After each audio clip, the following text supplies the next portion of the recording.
Assalamu alaikum wa rahmatullahi wa barakatuh. How are you guys doing? We're here with a very, very special guest, actually, two very, very special guests. We've got none other than the tutorial shooter himself. Thanks, sir. Assalamu alaikum, how are you doing? Alaikum assalam, bro. I mean, I have to say, I've now met him in person, and we've been speaking for some time on WhatsApp, and his enthusiasm, alhamdulillah, when it comes to Islam and knowing and knowledge and practice, seeing you in the masjid and stuff like that is fantastic. And someone else who's a revert and an important figure in the Islamic dawah scene is Hamza Zortzis himself. How you doing, bro? You okay? MashaAllah. Well, I'm happy to, it's a pleasure and honor to be with both of you. There's a lot to talk about, to be honest with you. Now it's the hot topic. Obviously, you're very close with Androteet. We've both been barraged by the media and the journalists and the press and stuff like that about him.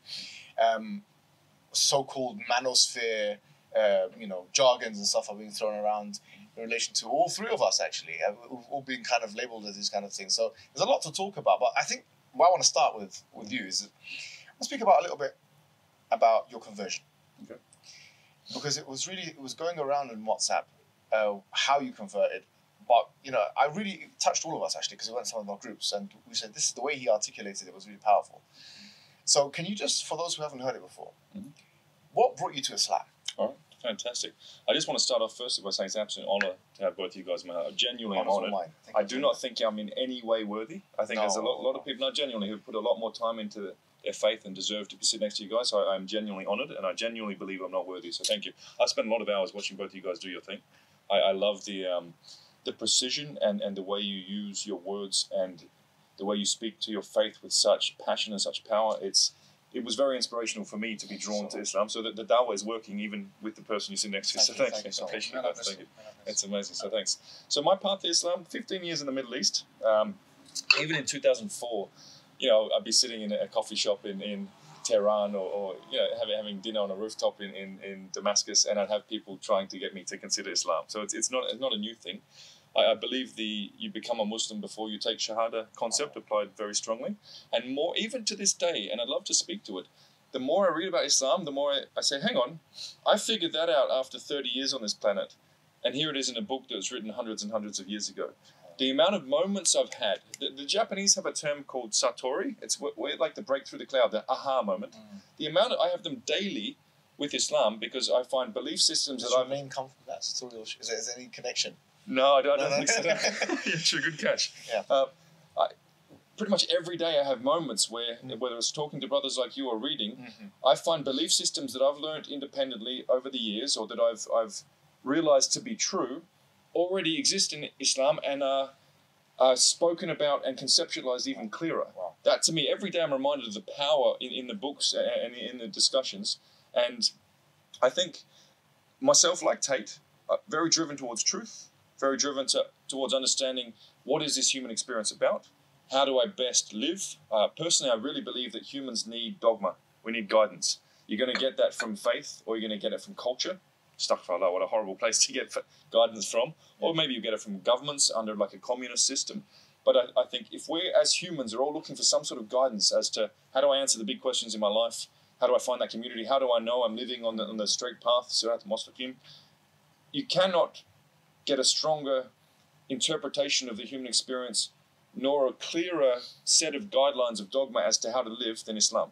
And for me, what I love is I thought religion was read the Bible occasionally, go to church once a week, maybe.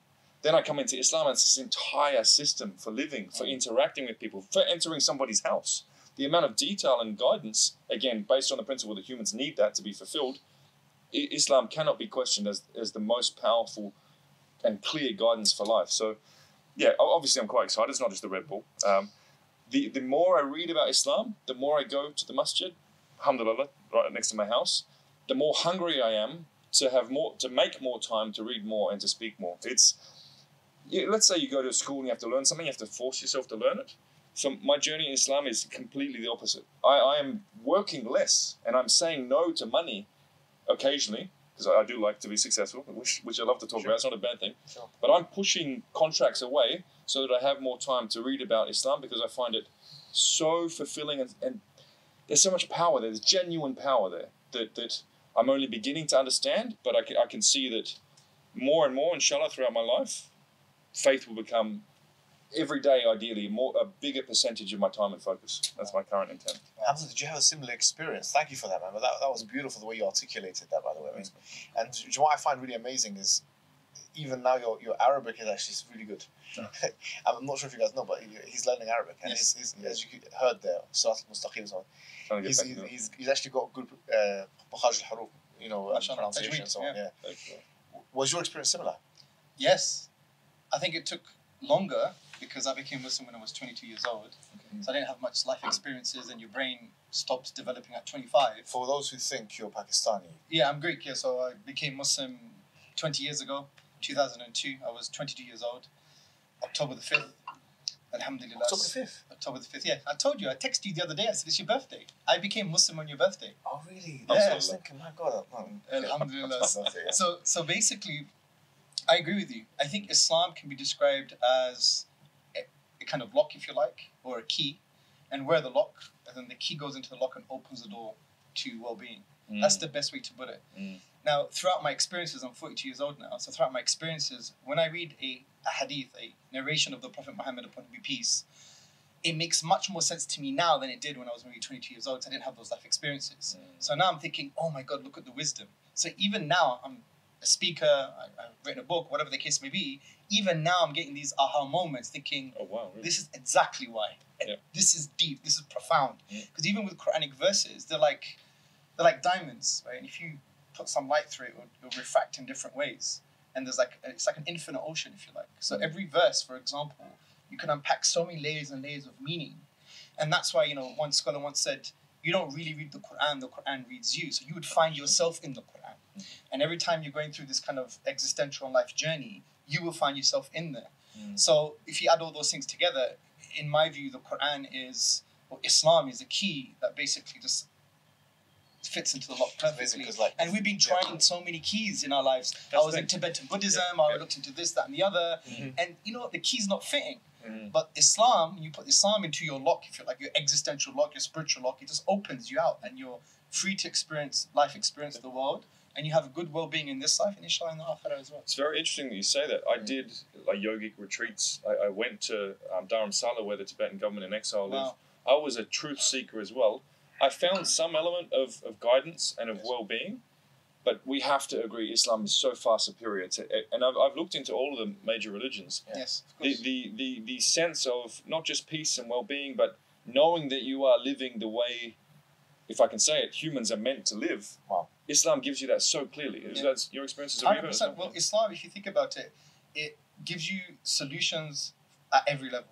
So you have the social political. For example, we have a great economic system. It deals with the number one economic problem, which is not the accumulation of wealth, it's the distribution of wealth, right? That's the number one key issue, right? Then you have things like, for example, spiritual needs. Like we have a need, we have an affinity to worship something. As Martin Lings, the famous thinker, said, man cannot not worship. You're worshipping anything. Even the neoliberal order, what they're worshipping is an abstract idea of freedom. Or their desires as well. Their desires, the shahawat, the blameworthy desires. So their chase for this absolute freedom is really their fitrah, the innate disposition, chasing the divine, because only Allah is absolutely free, right? So all of these things. So if it fills the spiritual needs, it solves political issues, social issues, issues between male and female, like gender interaction, marriage, morality. I mean, Islam provides solutions at every single level. And even, I think nowadays, as I spoke with our 3 Muslim brothers, shout out those guys, amazing brothers. I've got a lot of love for them. The idea of masculinity nowadays, in the West especially, it is genuinely being questioned as to whether it's even a healthy thing. And I think we see more and more a lot of men having a bit of a crisis of, well, hang on, I want to be big and strong, but I'm being told that that's childish and I shouldn't do it. I want to learn to fight, but I'm being told that that's aggressive and I shouldn't do it. Islam, for me, is the most healthy and balanced way with which to express masculinity, the positive masculinity. Yes, grow a beard. Yes, be strong. Yes, if you want to have a dog, it has to be a guard dog, not a little yip-yip dog. The way Islam holds you and almost enforces masculinity, but also it's your duty to look after your family. Yes, that's right. The Prophet, alayhi wasalam, was very empathetic, had high social intelligence. So to me, it's a very rounded masculinity and a very healthy, positive masculinity for yourself as a man, for your family, for society that we see within Islam. And I think today, especially in the West, masculinity is confused or non-existent or just polluted by a lot of liberal ideas. Do you know, before we get to this, because I want to really open the can of worms, if you like, with masculinity and gender, intersexual dynamics, all that kind of thing. I want to speak just a little bit about the concept of God in Islam. Because for me, obviously, I've always kind of believed in God, being, born into a Muslim family and so on. What was your experiences like before, both of you? I mean, did you believe in God, or if now that you do believe in God, how has that changed your life? Because I've seen you praying in the masjid, for example, and it was really a beautiful sight to behold, because you were trying to pray, you were doing it, mashallah, very well in the masjid. Many born Muslims don't do this kind of thing now, even now. What would you say? How would you speak to that in terms of your concept of God, tawheed and monotheism? Now that you've got a God to worship, how has that changed your life? I think it's simplified things.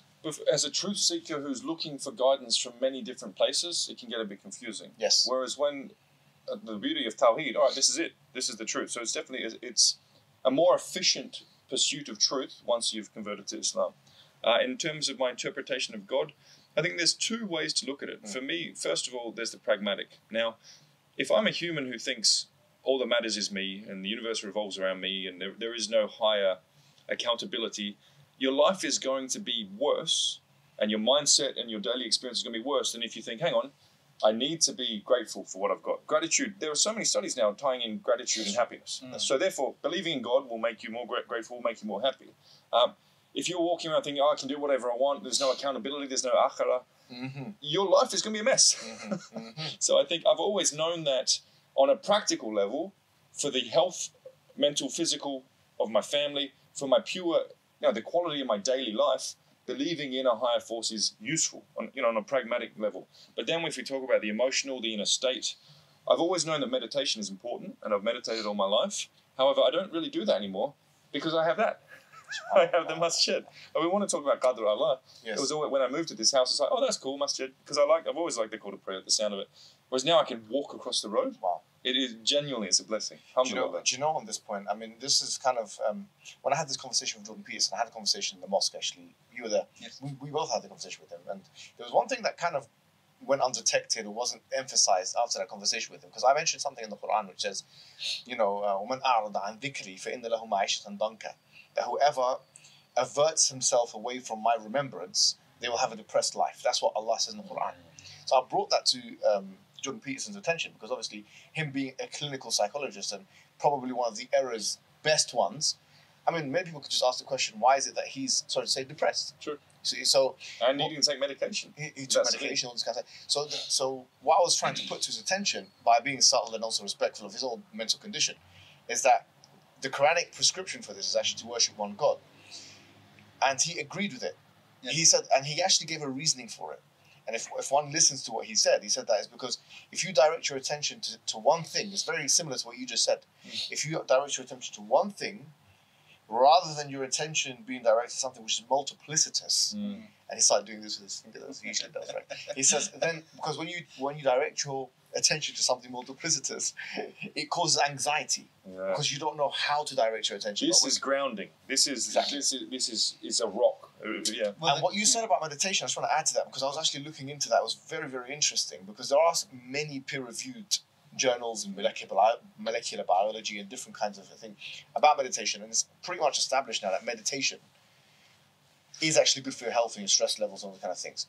But if you consider, like you talk about Buddhism and the Vedic tradition and these kind of things, like transcendental meditation, if you consider the fact that what really are the traits of transcendental meditation or the traits of meditation in general, one of the key things is being present in the moment. They will always say that any self-help book that you read on the issue, or even generally if you go to these kind of, they'll say being present. The Power of Now is a book that's very famous, for example. This is one of the prerequisites to prayer. Yes. So al-hudur, which is referred to as like being present, knowing that Allah is hearing you, knowing that Allah is seeing you, knowing that Allah is with you, not physically in the essence sense, but Allah is with you. knowing that as you're praying now, you're communicating with God, that nothing else matters at that moment except for your communication with God. That you are now submitting yourself in the way that the creator of the heavens and the earth wants you to submit yourself to him. You're submitting yourself to God in the present moment.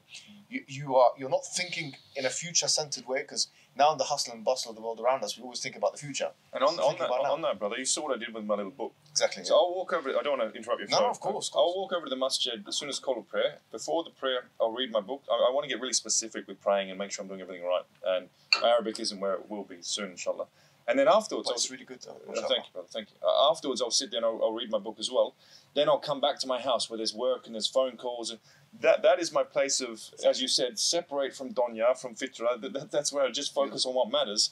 And what I also, even to your point, I'd understood through lived a human experience that the intent with which you approach a task is key. And then in Islam, we have the concept of niyyah.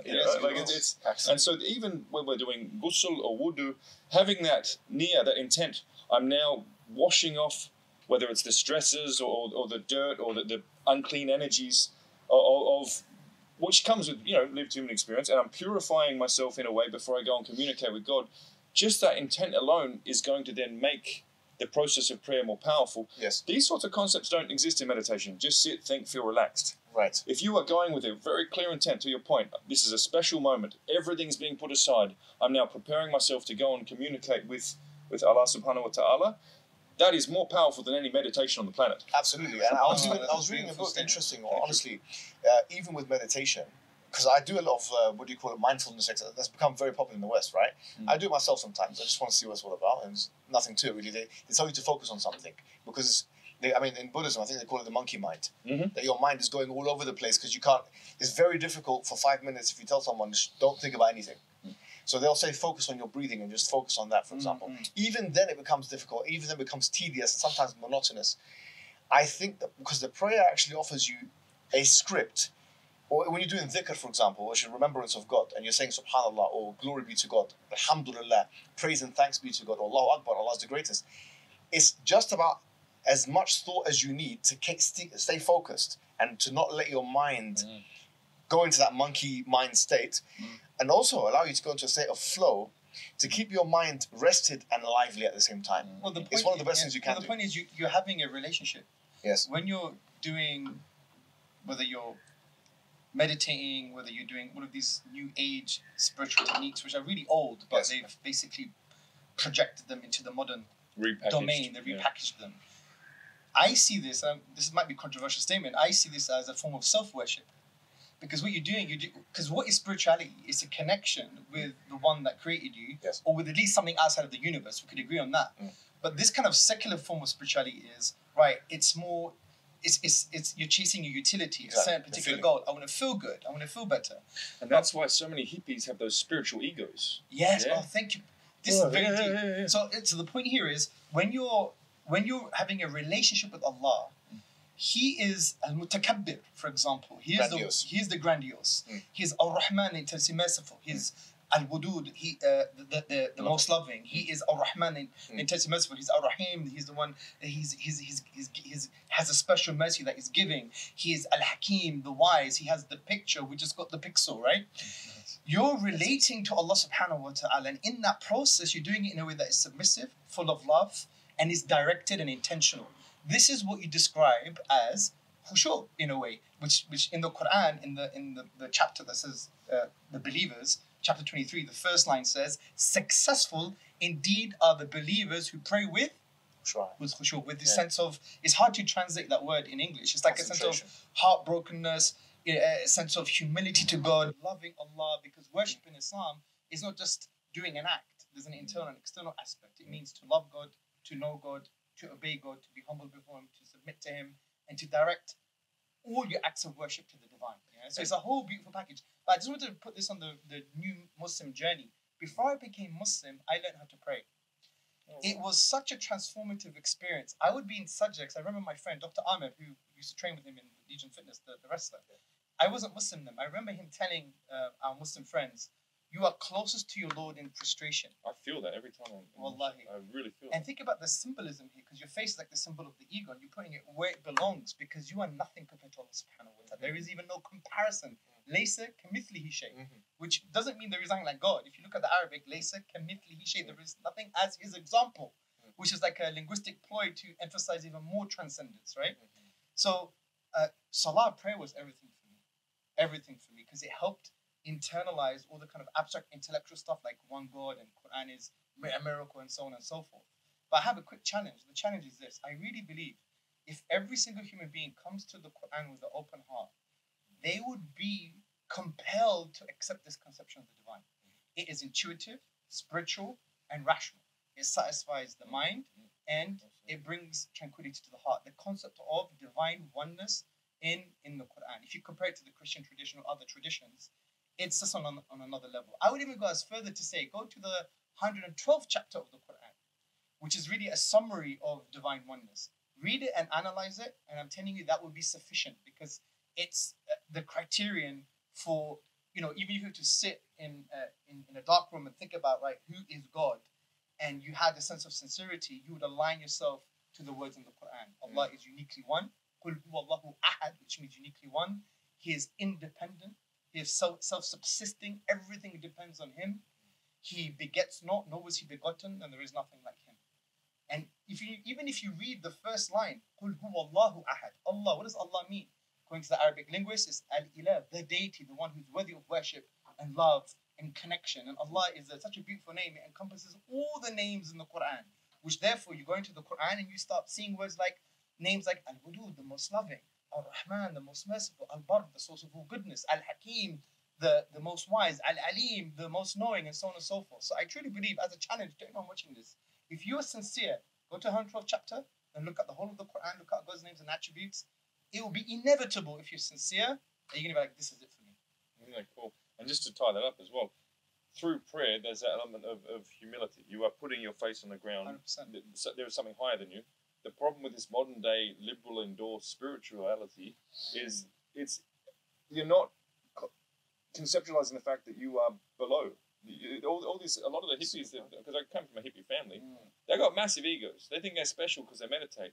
Because that lacks that what you just talked about, that overarching framework with which to carry out the meditation, if you will.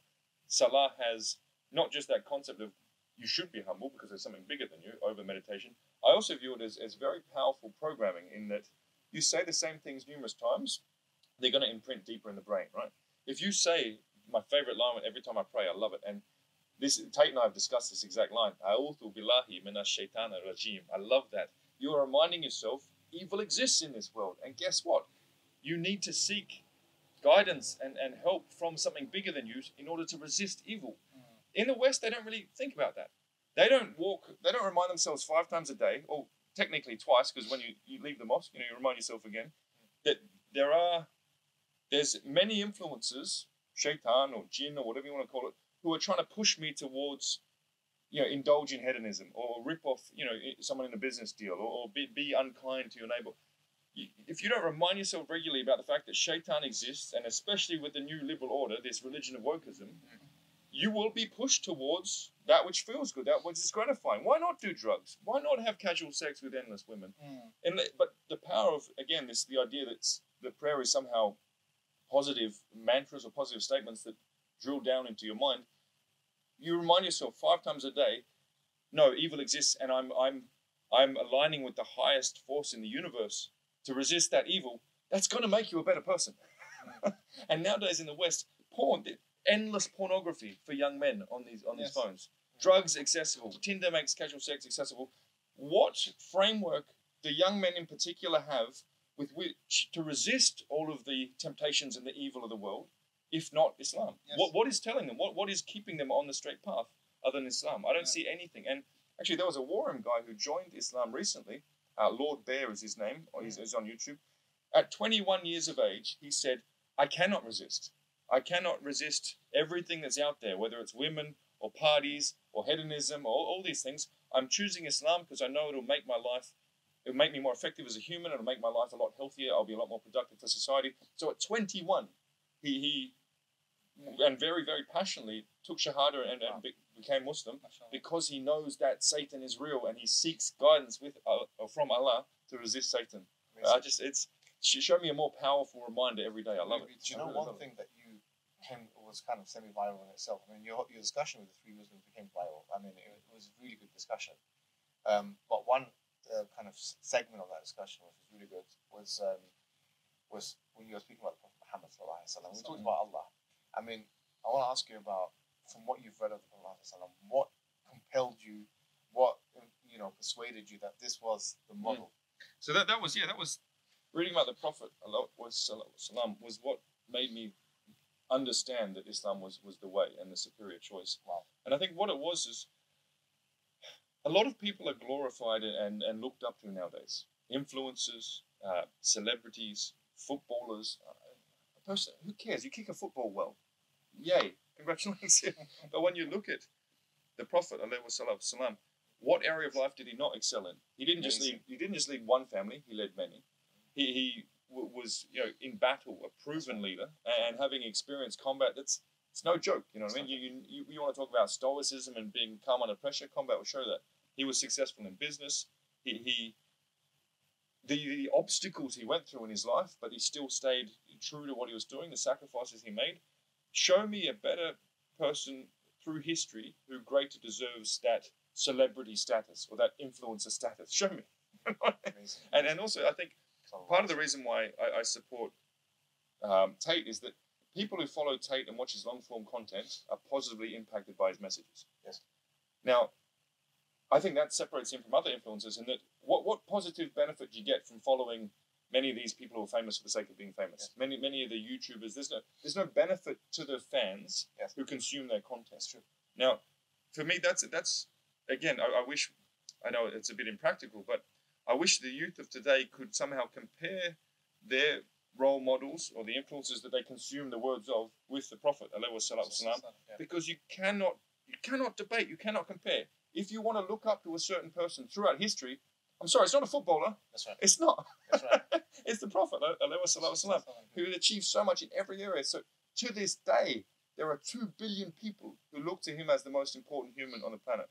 Why are we looking at influencers? Why are we looking at celebrities when we have that clear, well-documented example of what can be achieved in life? And also the other piece, without going on too much, Go ahead. In a world where masculinity is confused, yes, I think that the Prophet ﷺ embodied a very rounded masculinity in that he was, let's be honest, he was a killer.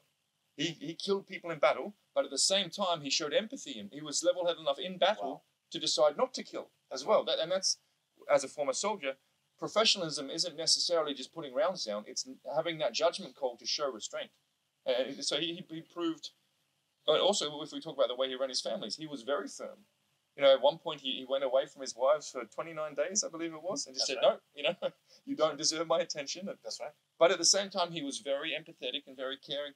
Show me a better example of a well-rounded man, someone who is capable of taking life, but at the same time is empathetic enough and caring enough to nurture and lead multiple families. I think it's incredible. This is so beautiful. I love the way you put that. Yeah, perfect. It reminds me of something I've been talking about when people say, Hinduism is peaceful, Buddhism is peaceful, and you have these monks in jungles or forests talking about compassion and peace. I'm thinking, with all due respect, you don't have the power not to be compassionate.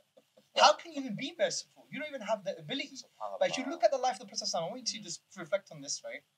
He was tortured, abused, boycotted, right? He had to tie 2 stones to his stomach because he was so hungry. His companions were killed. And in the Battle of Uhud, when he was injured, he almost died. One of the companions said, why don't you, make dua, curse them. Do you know what he said? Even in that moment when he had every right, he said, I was not sent here to curse or condemn. I was sent here as a mercy. Oh, Allah forgive them for they don't know.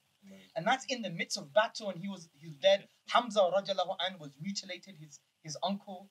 So that's one aspect. Look at the mercy and compassion here. Also, now look at when he took over Mecca. Now he had the power. Apart from certain exceptions, which were part of due process and law, there was a general amnesty. What did he call the day, bro? He called this a day of mercy, not a day of revenge. When he had the ability. So you can't say you're compassionate and you're nice. You haven't been tested in battle, or in authority. And also there's proof there, again, with respect to the Tibetan monks. They got absolutely eaten alive by China. Yeah. So it's all good to speak compassion if you're not ready to defend your faith, and you're just going to get, like, it's a horrible thing that happened. Of course, but it's a full sense of compassion, because Yes. compassion doesn't mean being passive. Compassion means being, I think I'm going to stand up and be brave, and I'm going to be courageous to defend my people, which for the Prophet ﷺ included Muslims and non-Muslims, by the way. He had no political authority. He was defending the Jews. He was defending the Christians. He was defending the Muslims of his authority. And this is why it's very important. When you look at the Prophet ﷺ in the right context, you cannot be. There's no other way but to conclude that this man was the best man. Sallallahu alaihi wasallam, that walked this path. I want to add something to what you just said. I think it's really powerful. Sure. The point you made about mercy. Yes. And you're absolutely right, because, like, for example, if someone was to be thrown in prison, if me and you were to be thrown in prison right now, and then I say to the prison guard, I say, I'm being merciful to you. It doesn't even make sense linguistically or logically, because you can't be merciful to someone who's got the upper hand on you. Absolutely. You can only be merciful to someone that you've got the upper hand on. Yes. And there's actually a hadith of the Prophet Muhammad ﷺ where a person tried to kill him with a sword. It's in Bukhari, it's a very famous hadith. And then the person dropped the sword, the Prophet carried it, and he didn't exact revenge on him. Now that's mercy. Where he could have exacted revenge on him. I mean, well, he didn't kill him, and then that person became Muslim because he saw what mercy looked like in the flesh. And that's why Allah says in the Quran, وَمَا أَرْسَلْنَاكَ إِلَّا رَحْمَةً لِلْعَالَمِينَ. We have not sent you except for mercy to mankind. What I found so amazing is that what you said there was really beautiful, because it's that Goldilocks zone of virtuous, impeccable character. I mean, when Allah says in the Quran, for example, وَإِنَّكَ لَعَلَى خُلُقٍ عَظِيمٍ, that you have the impeccable virtue. Yes. I mean, what does this even mean? It's very interesting that you're Greek, and you've got the Nicomachean Ethics, the book that Aristotle wrote, and he was talking about virtue. I think there's a lot of truth in that book, where he basically says that, you know, you've got two things, two extremes, and you have the Goldilocks zone. You've got rashness, and you've got cowardice, and then you've got bravery in the middle, for example. And some people, it's so easy for people to exhibit one of those characteristics and not the other, or not to get that middle ground. So being merciful and brave at the same time, I mean, there's so much evidence. I mean, imagine if, for example, Ibn Qayyim al-Jawziyya mentions in his Kitab Zad al-Ma'ad, he mentions that the Prophet Muhammad ﷺ went into 19 military expeditions. And imagine he did that in the span of 10 years. That's almost 2 on average per year, where he's putting his own life on the line. Yes. This, and also his followers. And we were just speaking before the podcast about Ali ibn Abi Talib. I'm not sure if it's an amazing story, because he's a paragon of bravery himself. Ali ibn Abi Talib, of course, being his companion and part of the family of the Prophet Muhammad ﷺ. And we were talking about an amazing story of this individual called Amr ibn Abi Abdul Amr ibn Abdul, this individual who was, like, you know, from the pagan side, seen as one of the most powerful men. And he came to fight. And before, what would happen is that they used to have very honorable kind of ways of fighting each other. So they have one-on-one. So before we go, all the armies fight each other, we're going to have one-on-ones called Mubaraza or Mushatara. So they used to fight each other. And this guy, he was known to be one of the most powerful fighters, this Amr individual, and he was goading and emasculating, he was trying to emasculate the Muslim population. He's going to fight me. And Ali ibn Abi Talib, he stood up and he said, you know, I'm going to, let me do it. Let me fight. Let me fight on your behalf. And then he got up, and then the Prophet said, Ijlis innahu Amr, you know, sit down, because this guy is no joke. And then went back and forth, and he didn't want to even see it. So they fought each other. And Ali ibn Abi Talib put his life on the line. This is an example of bravery. Because if you lose the fight, it's not like an MMA fight or kickboxing or boxing. It's not going to be, okay, you can live to fight another day, or you have a rematch clause. You die. If you lose, you die. Absolutely. This is the highest level of bravery, when you're putting yourself forward to a fight on one-on-one with a sword, and the guy he's a favorite, and you are the underdog. You're putting yourself, you want to fight this guy. So these are the kinds of examples. Also, the Battle of Hunayn, bro. For example, when the arrows were coming and the Sahaba were holding him back, Abu Sufyan was holding him back, and he was marching forward. The Quran. Saying, I am the messenger of Allah, I am not a liar. Beautiful. He was tested to the degree where to claim that he is even a liar is logically equivalent of claiming your mother didn't give birth to you. Because you have far more testimonial evidence and contextual, psychological, social, political evidence to show that the person was not a liar than the evidence that your mama actually gave birth to you. I just want to say one thing. You guys are so well read. Like PhD guys, I'm a former soldier. I'm sitting here listening to what you're saying. This is what I'm going to watch the video back in half speed so I can understand what you're saying. Your life experience is like 5 PhDs.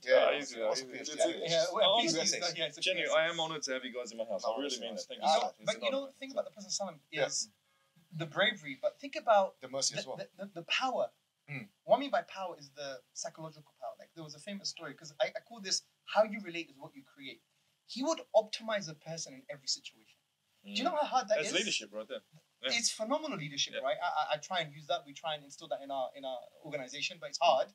Is your linguistic utterances and your behaviors, they should be such that you intend well-being for them more than yourself, that you love them more than yourself from that degree, and you're committed to the well-being and the guidance, and the way you express yourself in the particular context is to optimize that person. For example, Fudala ibn Umar was circumambulating the Kaaba. He became nominally Muslim. He wanted to kill the Prophet ﷺ. I think he was holding a dagger or something.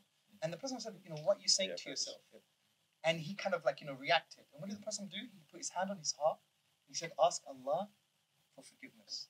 And Fudala ibn Umar after that says, after that moment, no one was more beloved to me than the Prophet ﷺ. So how he related through his body language and his linguistic utterances in that particular context for that person's well-being, develop the optimized version. And to add to this point, sure. just one more. I want to go back to because I don't want to talk too much. I'm loving this. Keep going. This is amazing. I'm a very loquacious individual. I talk too much. Anyways, my wife tells me all the time. But I was going to say that one really interesting example on this optimization and stuff like that, and mercy as well. Yeah, is that there was a person called Julaybib. Julaybib was an individual who had dwarfism. Okay, at the time of the Prophet Muhammad, he was seen to have deformed features, structural features and stuff of the face and of the body, and he found it very difficult to get married. So the Prophet, long story short, he went to a family and he said, "I want to get married," and they thought in the beginning that he was talking about him getting the Prophet getting himself married, but he was intending Julaybib, and he essentially got him married to this woman of this noble family, and then he went out and fought. Julaybib went out and fought in the next expedition, and he was killed. And he asked, the Prophet asked, who died in this expedition? And they listed certain names. They didn't mention Julaybib. But the Prophet himself, he was in a saddened state, and he said, this man is from me and I'm from him. In other words, he looked at everybody, at every subsection of society, and he made sure that everybody was given their right. Disabled people, black people, women, children. It's not just a matter. Islam is a very inclusive religion because it's for everybody. It really is. It really is an inclusive religion for everyone. So the fact that the Prophet ﷺ, being who he was able to kind of relate and connect, and as you mentioned, optimize a relationship with every single person in that society, I think is really powerful indication of the kind of character he was. Muhammad Ali, the famous boxer, he says something interesting. He says that I don't look at how people deal with me, I look at how they deal with the waiter. Yes. Because it's not about your true character, is how you deal with people at all levels of society. Absolutely. But we've spoken about it. So I want to go back to. I'm enjoying. I'm sitting in the sort of podcasts I watch. I spent so many hours watching both of you guys. No, but I'm now sitting hearing it. I love it. It's amazing. Honestly, I'm sitting in the kind of podcast that we watch as well. But, I was going to ask you now. Obviously, now we've been under attack. Maybe all three of us. Actually, definitely all three of us. By people, because not just about connection to Andrew Tate, and that's something, of course, as Muslim people will always be proud to be connected with every single Muslim man, woman, or child that there is. We have nothing to apologize. The media, it's been coming at us, the liberal, woke, left-wing media, with all kinds of things. Tell us some of the things that you've experienced with the media, because I know they've come be speaking to you. And what do you think their agenda is? What do you think they're trying to achieve? Well, the first thing I've realized is nowadays there is no such thing as journalistic ethics anymore. Yes. And I'm an investigator. I was trained back in the day. I've been an investigator in the private space for 15 years. I'm capable. I've taught many other investigators how to do their job. Yeah. One of the first things you learn as an investigator is the credibility of source. You must assess that, and also cross-checking sources. I've heard this from one person. I've also heard that from another person. Okay, it's more credible. It's more likely to be true. The amount of mistruths that have been published on tape from big media houses, they very easily, with a little bit of what's known as OSINT, open source intelligence, just basically using Google and other search engines, you can find out to not be true.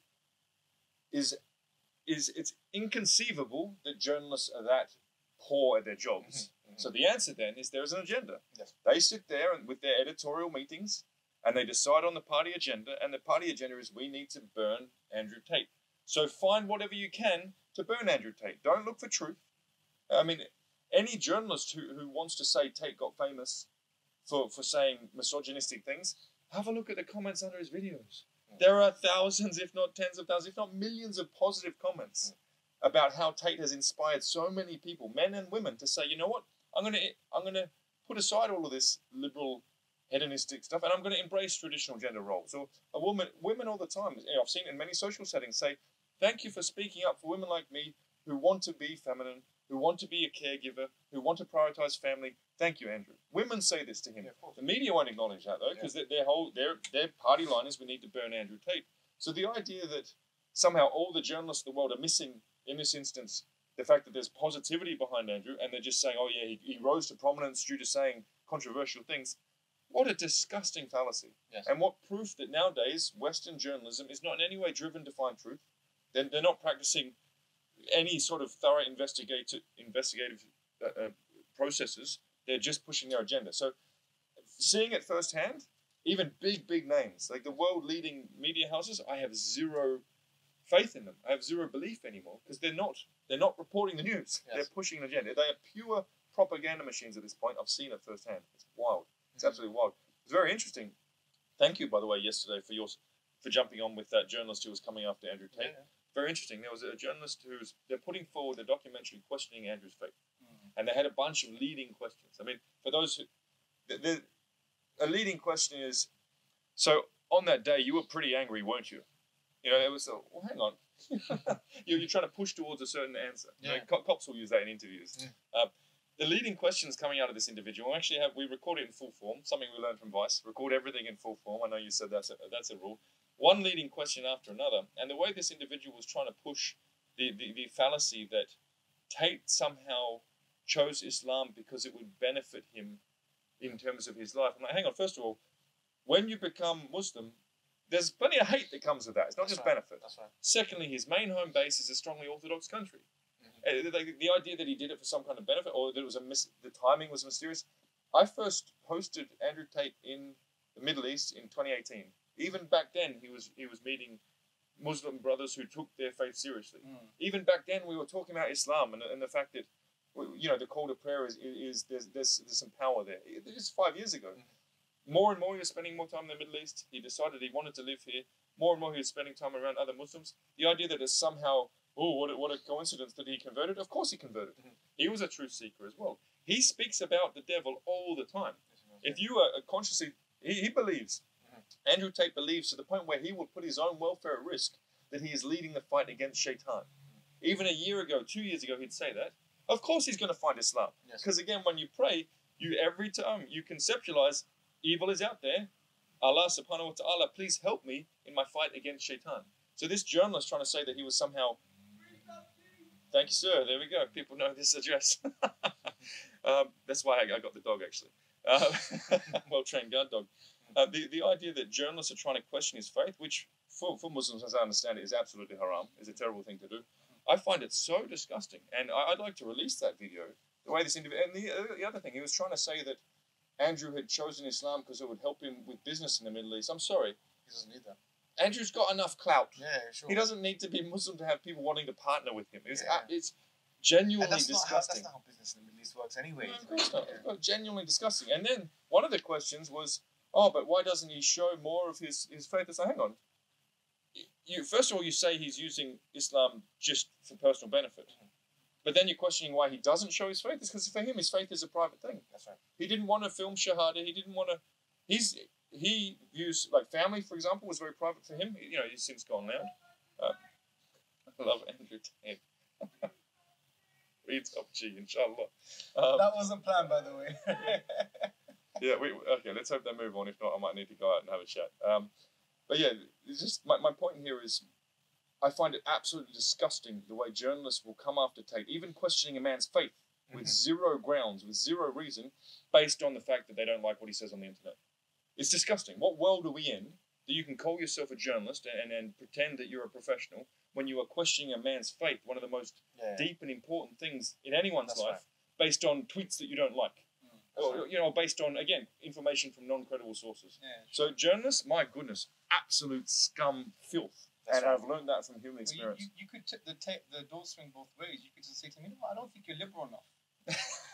Sure. Maybe you're liberal because you're a coward. You have really strong conservative beliefs, but You stay liberal because you want to stay in your job. Isn't that true? It's like men who claim to be feminists. Maybe you're a feminist because the door swings both ways. You should just challenge them. Benefits. It is getting quite low if they have to start challenging someone's face. Horrible. And apparently this whole documentary is based on that. Disgusting. Where are people's ethics nowadays? And the amount of people who are experts on Andrew Tate, having never met him, or having met him once, and it's again, the amount of experts out there who are positioning with authority to speak about Andrew Tate. I'm sorry. Yeah. I've been around the man. That's right. I'm a family man. Back in the day, I held very high-level top-secret clearances. I've held very senior corporate roles. I'm a person who can judge character. Yes. Indeed, I've been trained to assess, to profile, to interact with people. If Andrew Tate was in any way involved in such things, or even capable of such things, you think I'd have him in my house? Yeah. You think I'd go out and throw away my privacy, which I kind of liked, to speak openly? Now, I'm speaking openly more and more because of the positive feedback I'm getting. The initial prompt for me to go loud was to support him and his character. A man of my standing, of my experience, of my ability to read people, I am the expert on Andrew Tate. I've been around it. Now, yes, as I've said numerous times, I'm not objective. I care for the man like a brother. I love him. You know what I mean? But I am credible.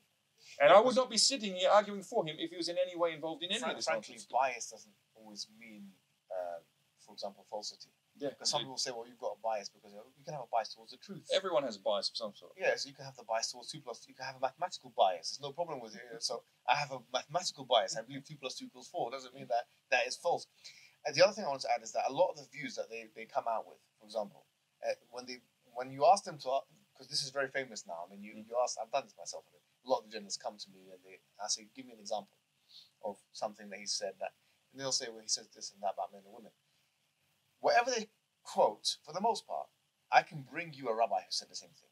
Oh. I can bring you an imam who said the same thing, maybe.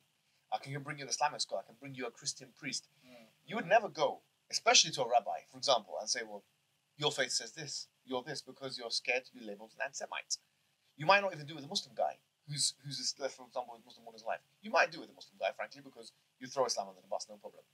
But there are certain communities of people you wouldn't actually question like that. For example, if I went to African, would you go to an African village of a tribe who believe very similar things to Andrew Tate and say, well, you believe in such and such and such thing? No, because you're afraid to be seen as an anti-black Orientalist, effectively, a colonial person. But the exact same things being uttered by a person, who actually is, I think, he's half black or something like that. But that's aside the point. He's saying exactly the same thing as a tribe's leader would say in Ghana. Exactly the same thing. He's just maybe putting it in a different way, in a different language, with different expressions. And also, part of the reason why he's so popular, the majority of people agree with him. They just don't have, or they have too much to lose should they say it publicly. That's why he's so popular. You said something yesterday speaking to the journalist that he's speaking to age-old truths, to basic biological facts that the vast majority of the world agree with. They're just not in a position to be able to go and speak loudly because that religion of wokeism, that cancellation machine, would cost them too dearly, should they do so. Yeah, I mean, we've got ample examples of this. For example, when Obama went to Kenya, his supposed home country, whatever, ethnic country of origin, and the issue of LGBT came about. And you should see how conflicted they are to speak about the issue. Because on the one hand, they were going to be colonial and impose a culture on the Africans. They were so tentative and scared on the issue, but when it comes to Andrew Tate, no, let's just go for it. Because why? He's one of us. He's a Westerner. He's got enough white skin for us to attack him. That's not really a fair judgment. So in other words, certain people, they get a pass because it's effectively your reputation that you're trying to keep. Yeah, I mean, we have to also understand that this is, and I don't mean this in a bad way, this is bigger than Andrew Tate. It's bigger than an individual. Andrew Tate has become a symbol of challenging kind of the liberal world order from that perspective. 100%. And we have to frame it that way as well. Because at the end of the day, it's what they don't say that matters. Why aren't they putting these famous shaitanic rappers under the microscope as well? You know, people, have you seen some of the rap today and the videos? Why aren't you? And they have a huge negative influence on youth, right? 100%. The narrative that's coming from Andrew Tate and others is be a family man, be authoritative, take care of your family, be disciplined, be accountable, traditional values. But you have these rappers. Some of them, they don't even have a gender now. They're like, God knows what they are these days. And they're like, literally, you see some of the videos, they're devil worshippers. What's that guy's name? I forgot the guy's name now. Very, very famous. Why aren't you putting them under the microscope? They're doing far more damage. So the thing is, we have to see it from an ideological perspective as well. This is an ideological battle. 100%. 100%. It really is. And that's why I said, 5 years ago when I met Tate and I heard him speaking about the fact that the West is headed for decay and what he called a failed society because the way man and woman interact has been interrupted. This assault on family unit, the assault on masculinity, it's an assault on femininity as well. Yeah, absolutely. Women who want to be submissive and care for their husband and make the home a beautiful, healing place, they're getting shamed as well. Yes. It's a crisis of masculinity and femininity. Tate was saying clearly that interrupts the way kids are born and raised, and then at the macro level that interrupts the way societies are formed. That's why we have a failed society. 5 years ago, I said to him, first trip we'd gone on together, I see that you have an important role to play in terms of masculinity, in terms of humanity. I'll support you however I can. And here we are. He's become a cultural icon who is leading the charge, as I see it, genuinely. I'm not just saying this with hyperbole. I believe this literally. I believe that he is a leading figure in countering the effect of shaitan in the world. I mean, I don't know if that's, you'd view that as an overstatement. No, but I think in the culture wars, look, who else is speaking up like this? Think about it right now. What he's saying, as we said before. First of all, let's look at feminism. Because I think one cannot understand the phenomenon of Andrew Tate without understanding from the feminism, right? Yeah. Feminism is the second wave of it, been going on from the 1960s, right? Most of the studies that have ever been done on women's health, because you said it right, you said femininity, right, is being under attack. I agree with that wholeheartedly, because if you look at most of the studies, the biggest study ever to be done was Blanche, Flower, and Oswald. And it was a longitudinal study to be done from 1960s to 1990, I think it was 20 or 30 years. And they surveyed women in America and Britain, and they asked them after the legislative changes about equal acts and all this kind of thing, and obviously now more in the workplace than ever before after the sexual revolution in 1960 and so on, what their mental health was like. The vast majority of women, more than 80%, actually said that their mental health was worse. It's because you're trying to make a fish fly and make a bird swim. That's what you're effectively trying to do. So when the feminist movement tried to make the fish fly and the bird swim, all you've got was sickened animals. Yes. At the end of the day, and in this case we have, as you say, the intersexual dynamics were completely disrupted. So what he's doing is he's a corrective. He's a symbol of correction. Because the thing is, it's not just Andrew Tate. That's what I'm saying to people, is that this was happening before. Andrew Tate became famous. People had already found it. If you look at the surveys, there were surveys that were done in Germany. Most women in the early 2000s were saying they no longer want to identify as feminists, for example. That's right. I remember that backlash. Yeah. Do you know what I mean? And there's studies that have been done. There's a study called the paradox of female happiness. I think that same thing. Why is it that women, the more rights they give, so-called rights, the more they go into the workplace? Why is it that we're seeing this double burden on them and the psychological breakdown? And it's not realistic. The idea that a woman can manage a career and be an attentive mother and be an engaged lover for her husband, it's not real. Yes. It's just an unreasonable expectation being placed on women. And if I can just jump in on that, we can look at feminism from various frames. We can look at, for example, statistics that show the more liberal and feminist a country is, the higher the divorce rate, the higher amount of women living on antidepressants. You could argue there's not causation, it's just correlation. I think it's causation. We could look at the concept that through lived experience, and I tried to voice this on that Vice documentary. I think I did fairly well. The women who I've come across, and I've been to 90 countries, I've interacted with everyone at every different level of social status. I speak numerous languages. I like to really experience a culture. The women who I see who are most fulfilled in life are those who are adhering to traditional gender norms. They have a husband they can respect. They prioritize. They still have work, of course, but they prioritize the family and caring for their man and their loved ones over chasing a corporate status. And then on the flip side, the men who I see are most fulfilled, again, let's look at it in terms of, you talked about biology. We are driven by testosterone as men on a very base level. Yes. That is to fornicate and to fight, to conquer. We need that mission focus. The men who I see are the most fulfilled have those daily wins, that conquest, whether it's through sport or through business or through that brotherhood of building empires together. Men who are on their mission are the most fulfilled. And we look at women, oxytocin, estrogen, the need for safety, to nest, to raise a family, to care. The women who are doing those things are the happiest. Is it really that difficult to think perhaps we should live in accordance to not all of human history, but also the actual chemicals that are running through our blood?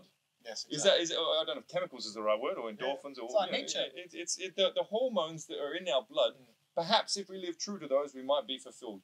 Why is that equation so challenging and so difficult? Why are those maths so complex for the liberals to be able to do? I think a lot of them now have denied a very basic thing in the Quran. You know, that the male is not like the female. That's a verse in the Quran.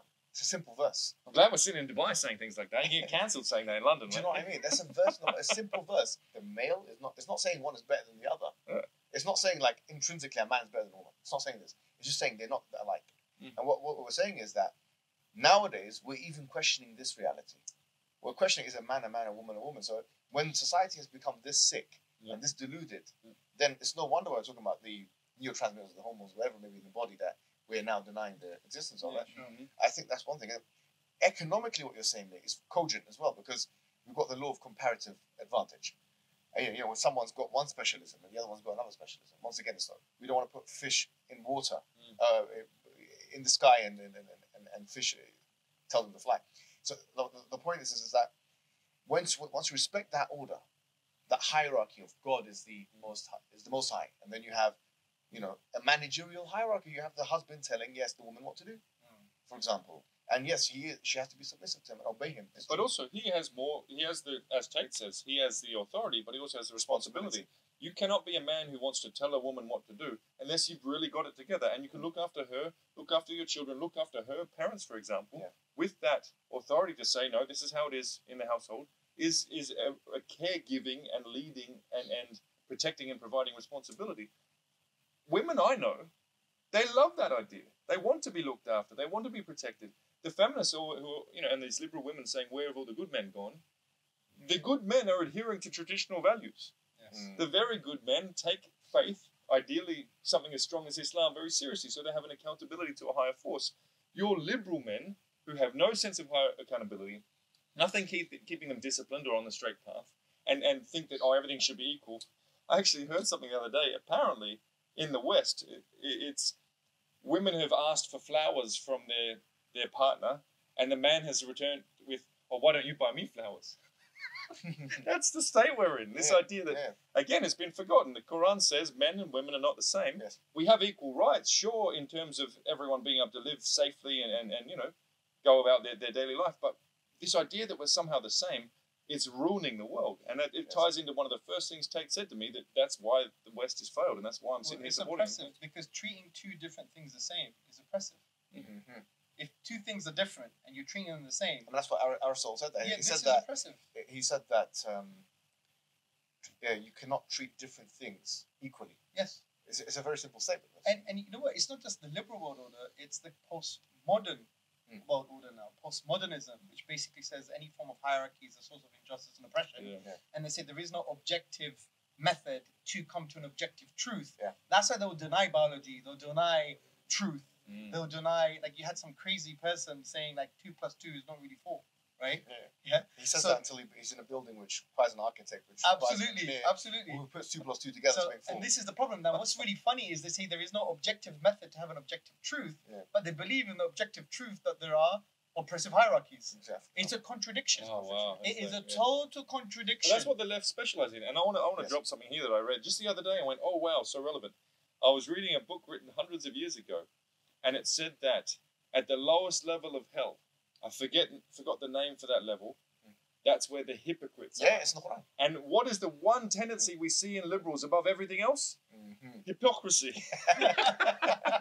So nowadays, whenever I hear a liberal rant at me, or these haters, or these journalists, I'm just thinking in my head, man, you're going to Jahannam, and you're taking you're taking the elevator to the 7th floor. You're going direct, my friend. That's where they belong. They are hypocrites, and they're polluting the world. I think sometimes we over-philosophize it, and we give it some kind of intellectual credence. But I think it's psychological. These people are ahlal shahawat. They are people of blameworthy desires. Literally, it is the worship of the self. Because Allah says in the Quran, have you not seen the one who takes his own desires as his Lord? Because liberalism is the primacy of the individual, the self, individualism. Postmodernism is the primacy of the individual to an excessive degree, right? So this is really what they're doing, is moving away from the worship of Allah to the worship of yourself. Psychologically, I believe it's that. I want to do whatever I want to do. I don't care about hierarchy. I don't care about structures. I don't even care about truth. It's just me, whatever I identify, it's true. This is literally defined as self-worship. Have you not seen the one who takes his own desires as his Lord? So we should just expose it for that as well. You are a auto deity. Yeah, you are worshipping yourself. And how's that working out for you? Yeah, no, it's not working out very well at all. That's the litmus test, right? And we need to show them that Allah is the one worthy of worship. And once you do that, place your head on the floor, it'll elevate you. I think what we started off by talking about, when we talk about the meditative kind of schools of thought that are out there and so on, so we kind of want to talk about the things that the human being should be doing, which is closest to his nature. And the premise of what we're saying is that, in fact, the closer the human being is to his or her nature, they're more happy, more content, more purposeful, meaningful their lives will be. And fulfilled. Let's use I mean, happiness is a mood. And also, you can get happiness from hedonism. Yes. I think happiness is overrated. Yes. Fulfillment. Knowing you're living a virtuous life. Yes. That steady, slow burn of, you know what? Yes. I'm happy with... No. Yeah. I'm content. I'm content and I'm grateful with the way I'm living out my life. It's a good clarification, because in fact, the word the Quran uses is not happiness. The word the Quran uses is tamatnina, or the idea of tranquility, Yes, yeah. solace, having solace, because it says "Ala bi dhikrillahi tatma'innul qulub." That certainly with the remembrance of God, do hearts find rest. It's a restful state. It's a tranquil state. It's a solace that someone gets. It's not necessarily happiness. In fact, I looked at the whole Quran and just thought about thinking about where does the Quran use the word happiness with the human being in this dunya, and I think it's only in the Quran. قل بفضل الله ورحمته وبذلك فليفرحوا وهو خير مما يجمعون. It's chapter 10 of the Quran, Surah Yunus, where it says that say it's with the fadl or the grace of God and His mercy, i.e. it's better, i.e. the Quran is better than whatever they amass, and they will be happy with it. So Quran is the only thing that the word faraha in the Quran that happiness is there. But generally speaking, you're absolutely right, because happiness is a state, and it's not the end goal for the human condition in the Quran. You can get happiness from drugs. You get happiness from drugs. You cannot get tranquility and fulfillment and heart truly at rest. Exactly, and that is what we're looking for. But even if we don't get this, I mean, let's even put that to the side and say, if a human being is in the most miserable state possible, if they're still doing their purpose, if they're still doing what they should be doing and worshipping God, then they're doing the appropriate action. This is true meaning. Meaning transcends suffering. If you Viktor Frankl, he wrote a book, Man's Ultimate Search for Meaning, and he was a Holocaust survivor, and he made a beautiful point. He said, you can transcend your suffering with meaning. If you stand in the possibility that the meaning that you're giving this particular suffering is not the only meaning, you can give a more empowering meaning, you would transcend your suffering. And the beautiful thing about the Quran gives you Allah's meaning for your suffering, for your life experience. And once you attach Allah's meaning, you would transcend life's obstacles. Like the Prophet ﷺ, when his son passed away, Ibrahim passed away, how does Allah respond? With Surah Al-Kawthar. It's not even a divine condolences, bro. It's indeed you have been given Al-Kawthar, the abundance. فَصَلِّ لِرَبِّكَ وَانْهَرْ. Therefore, pray to your Lord and sacrifice. He changed the prophetic mindset from maybe a depressive state because his son passed away to one of gratitude. And if you're in a state of gratitude, you can't be in any other state. And he was reminding the Prophet ﷺ, I am giving you and I have given you the abundance in this life and in the hereafter specifically, which we know is the river in paradise, but in these other things as well. So if you give the divine meaning to your life experiences, you would transcend those experiences. And going back to the point, because so number one is God, but number two is this idea of femininity, masculinity, which has been suppressed. I was just speaking to the boys before this podcast and saying that in the modern age, there's never been an age, I don't think, in human history where a man's natural proclivity to manifest ingrained and imbued, naturally born masculinity has ever been suppressed to this level. Like you were saying, physicality now is toxic. If you want to fight, if you want to protect, if you want to fight, that's toxic. If you want to be polygynous, if you want to have multiple, which is a proclivity which a woman doesn't have, the male sex drive is undoubtedly differentiated from the female sex drive. And it's not just a sex drive. There are so many physiological aspects. If you want to manifest this, you're shamed in society. And that's why a lot of men now are listening to, this is why Andrew Tate is popular. It's because this is what we're trying to say. He's expressing in a normal and eloquent language what they believe in. What they've been suppressed, what they've been shamed for all their lives. And that's why it's a phenomenon. It's not just a person they're talking about here. In the Muslim space and outside of the Muslim space, we're finding a lot of confusion in relationships. Now, without, mentioning your past sins or something like this, I mean, you do have experience, obviously, in this field. What do you think is going wrong now? First of all, in terms of, we talked about like the gender issues and stuff like that, but is it just that people have become spoiled? Have women become spoiled, for example? Have men become spoiled? Have we lost what it means to have meaningful relationships in the modern era, or what's going on? Okay, well, I think the primary problem with modern day relationships is if we're gonna, I think it's men's fault. Really? 100%. 100%. I think men have forgotten how to lead. I think men have, whether it's their fault or society's programming, they've forgotten what it means to be a man who is worthy of submission from a woman. And I think, again, the idea of accountability, in the same way a lot of women are saying, where have all the good men gone? A lot of men are saying, where have all the good women gone? If you build yourself into a man with enough capability and value and experience, you will be able to find good women. Voila, you trust them. They exist. I mean, of course they do. But I think the phenomena of the red pill, I went through a 9-year marriage that was very much blue pill. So I was doing what society told me. I was essentially getting exploited and walked over.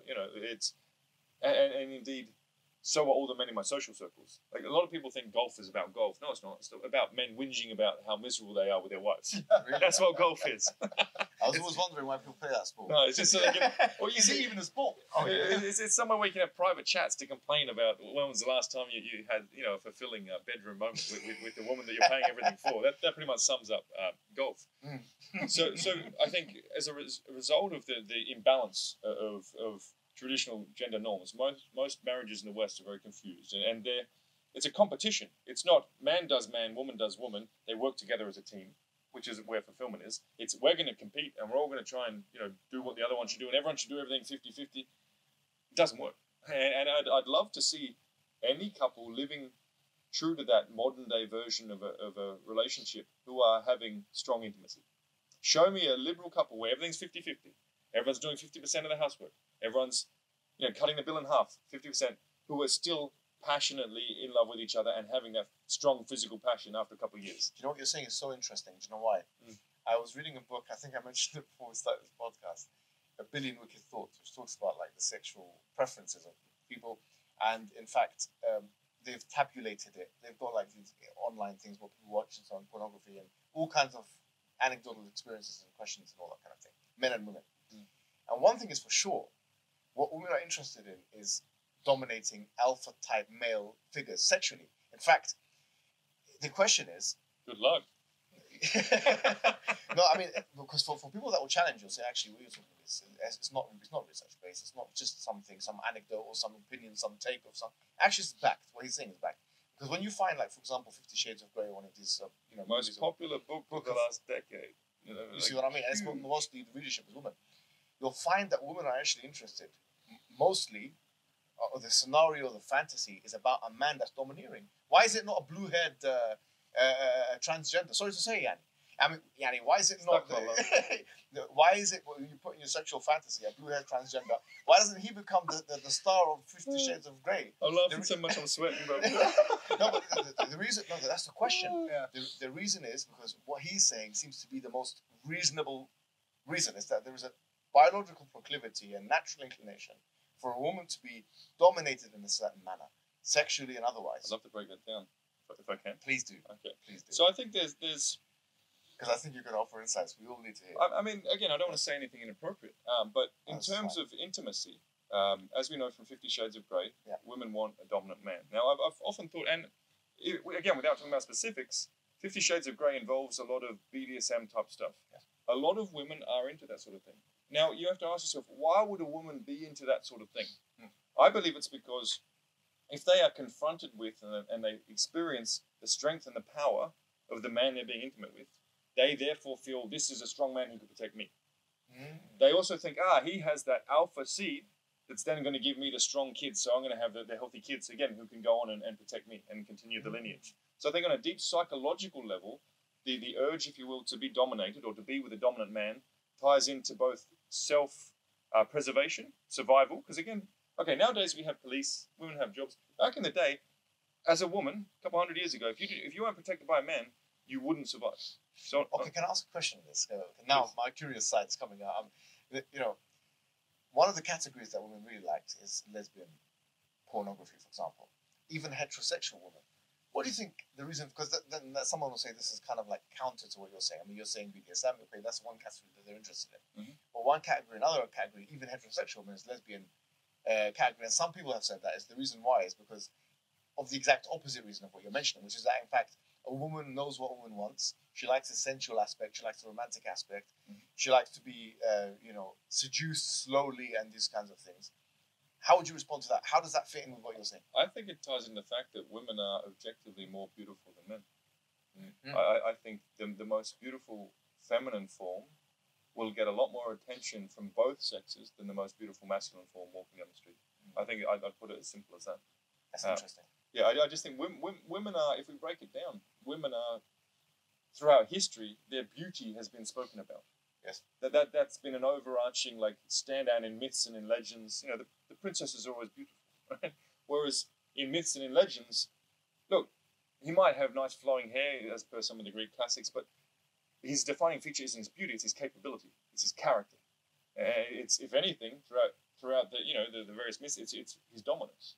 So I think they're archetypal. I think women are valued more throughout history for beauty and femininity and grace. Men are valued for capability and dominance and character. So that's why I put that into that. But because this is interesting because one of the categories that women were not interested in is humiliating men. Like men might be interested in that. I can speak to funny enough. I mean, one of the chapters of this book was that men like cock holding or what they call it. Please let's not. Sorry to say. But you know, on the whole lesbian issue. Yeah. Don't you think is what they were doing that is also important? Because a lot of people sometimes. Can we not, guys? Can we No. You know, not in I'm not saying in detail. But I'm saying it might not be the objectivity of a female beauty, but it could be that there were certain sexual practices that in maybe certain cultures they don't like to do. No, but don't forget this is even in the West. Okay, fair enough. Yeah. Okay, I think women are more sensual as well. They're more in touch with emotion. They're more empathetic. A woman as a sexual object is going to be more attentive, generally speaking, to a partner's needs than a man. And I can see why some women would be drawn to the idea of other women as a result. That just logically makes sense to me. But if we can move away from that, if that's all right. Sure. Just going back to the relationships and to your question, I think, well, first of all, a woman's sexuality is a chapter of books. A man's sexuality is visual stimulation and friction. We are much simpler as creatures. So if we wanted to discuss female sexuality, that could be a series of podcasts. Sure. But I think to look at it from the sort of holistic level, I think the reason why relationships are, especially in the West, so upside down is they are, to use the term, they are very blue pill. It's societal driven. And as per society's norms, hey, happy wife, happy life. You should do everything you can to make your wife happy. The problem is, when you set the dynamic where you are inferior to her and you're doing everything to please her, she'll no longer respect you, she'll become ungrateful, and we know where that relationship ends. I think it's up to a man to understand some basic facts when he gets into a relationship. Number one, every woman has the propensity to be either an amazing, caring, submissive wife or an ungrateful, overbearing, rude wife. And it comes down to you as the man and the frame you set as to which path she takes. Now, if we look at things, as I said earlier, in terms of basic survival, hundreds of years ago, a woman needed to take from a man, take his protection, take his provisioning, take his resources in order to survive. They couldn't go out hunting by themselves. Men did that. We can agree on that. So if we flash forward to today, again, even though women don't need men's resources and they don't need men's protection, on the deep hindbrain level, the reptilian brain level, they are still biologically and throughout human history programmed to take from a man. So what does that mean? Yes, give to your woman. Yes, be caring. But watch out for that ingratitude creeping in. And indeed, the Quran speaks about the fact that we don't even need to gender it. The majority of people in hell, in Jahannam, are ungrateful. And women, again, as a function of their need to survive throughout history, have a proclivity, have a tendency to become ungrateful if not managed. And I see a lot of wealthy guys, their relationship starts off nice. 5 years later, he hasn't held frame. All of a sudden, she's incredibly ungrateful. He'll give her an $80,000, like $20,000, 80,000 dirham bag, and she's like, it just doesn't register anymore. And that's why, as the man, you need to understand that these tendencies exist, and you need to set the frame very carefully. Now, what I've seen again, sort of standard relationship again in the West, woman sees strong man. Woman says, I'm going to lock this man down. He's attractive to all sorts of different women, but I want him to only be with me. I love the fact that he's highly desirable, but I want him to only be with me. It's a bit strange, and Islam has a solution for that, of course. He is strong and he's fit and he's busy. I don't want him to do that. I'm going to chip away at his mates. He hasn't got enough time for his friends anymore. He's going to look after me. I don't want him going out to the gym. He needs to be around here. The red pill theory sums it up pretty well. They call it the betatization by 1,000 concessions. And that's where you see the power balance change, and all of a sudden, the man is basically doing what the woman says. But the problem here is she resents him. And then the entire relationship, the sex fades, everything. If you do not lead as the man, and if you do not reject that modern societal programming, hold masculine frame, we'll talk about how to do that, your relationship will end up such that your woman is resenting you and she is ungrateful. The flip side is, if you start a relationship, and I think even in the Muslim community, I know that we're encouraged to marry young, and I see the virtue in that. However, I do know the most successful relationships I know are second marriages, when a man's gone through, made mistakes, and then got another marriage. That's where I came from. And indeed, red pill theory helped me get out of that very toxic marriage and go and create, more healthy understanding of how to interact with women. But if at the start of the relationship you say, and you can even write it down, this is what I expect of you, and also this is what I'll deliver. And the woman writes, this is what I expect of you, and this is what I'll deliver. I understand Islam does that as well. That setting that expectations very clearly at the start, and then maintaining it throughout is the key for a man to hold frame. And also, I know people might object to this term, but it's almost like there's a bit of a training phase. And you can say both partners are doing it. You've said your expectations are X, Y, Z. I've said my expectations are X, Y, Z. On this day or at this moment, you're not fulfilling those expectations. As a man, I think you will then, again, as the one who holds the masculine frame of the household, you will need to continually, especially at the start of the relationship, catch behavior that has not met expectations and find a way to respond to that, should we say, trains or teaches or encourages your partner to act in a way that is healthy for the relationship. The number one tool that we have is to take away our attention. And indeed, the Prophet, ﷺ, he went away for 29 days because he said, you know what? You're not treating me right. I'm going to take my attention away. Now, this is where the problem of men's sexual thirst comes in. A lot of, I do believe, so set the expectations. If your wife does not treat you with respect or does not stick to the agreements as to how you should interact in a healthy manner, withdraw yourself. But then men will say, but I need sex. That's right.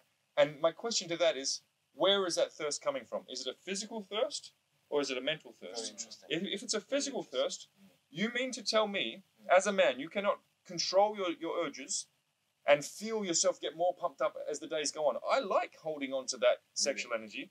I'm harder in the gym. I'm training. I'm more focused at work. Keeping your sexual energy and not pushing it out every day makes you more driven, more focused, more masculine because it's power, it's energy, right? So the physical thirst. Grow up. You do not need a woman to satiate you physically. You do not need to express. You don't need to come every day. Let yourself build up and focus on your mission instead.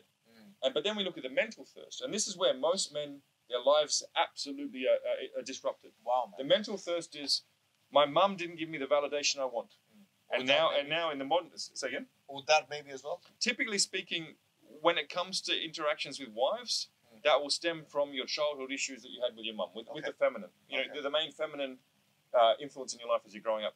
A lot of men, they didn't get whether it's the attention or the validation they wanted from their mum, so they're chasing it in women.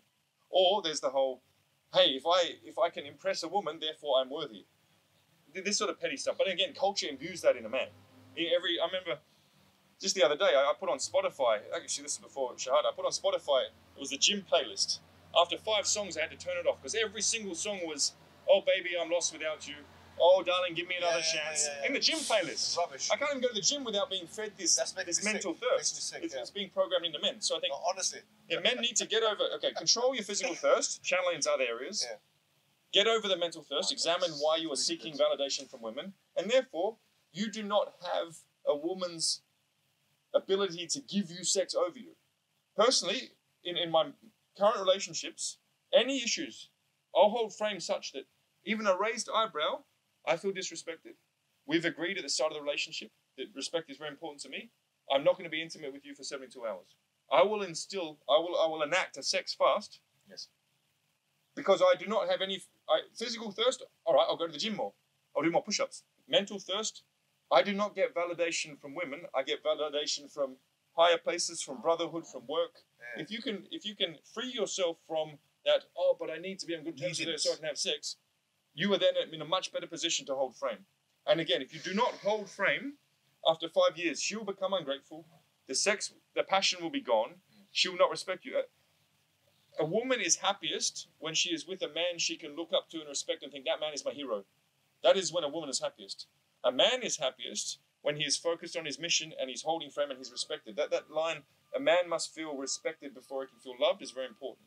And for me, I said at the start of the relationships, I will say, I have said, I will not tolerate any ingratitude. I will not tolerate any disrespect. Mm-hmm. Even a facial expression that shows disrespect, there will be I don't even like to use the word consequence. It sounds like you're punishing. I'm not punishing. I'm teaching you. Yes. If you want to have a loving, intimate relationship, I expect certain things per the agreement at the start.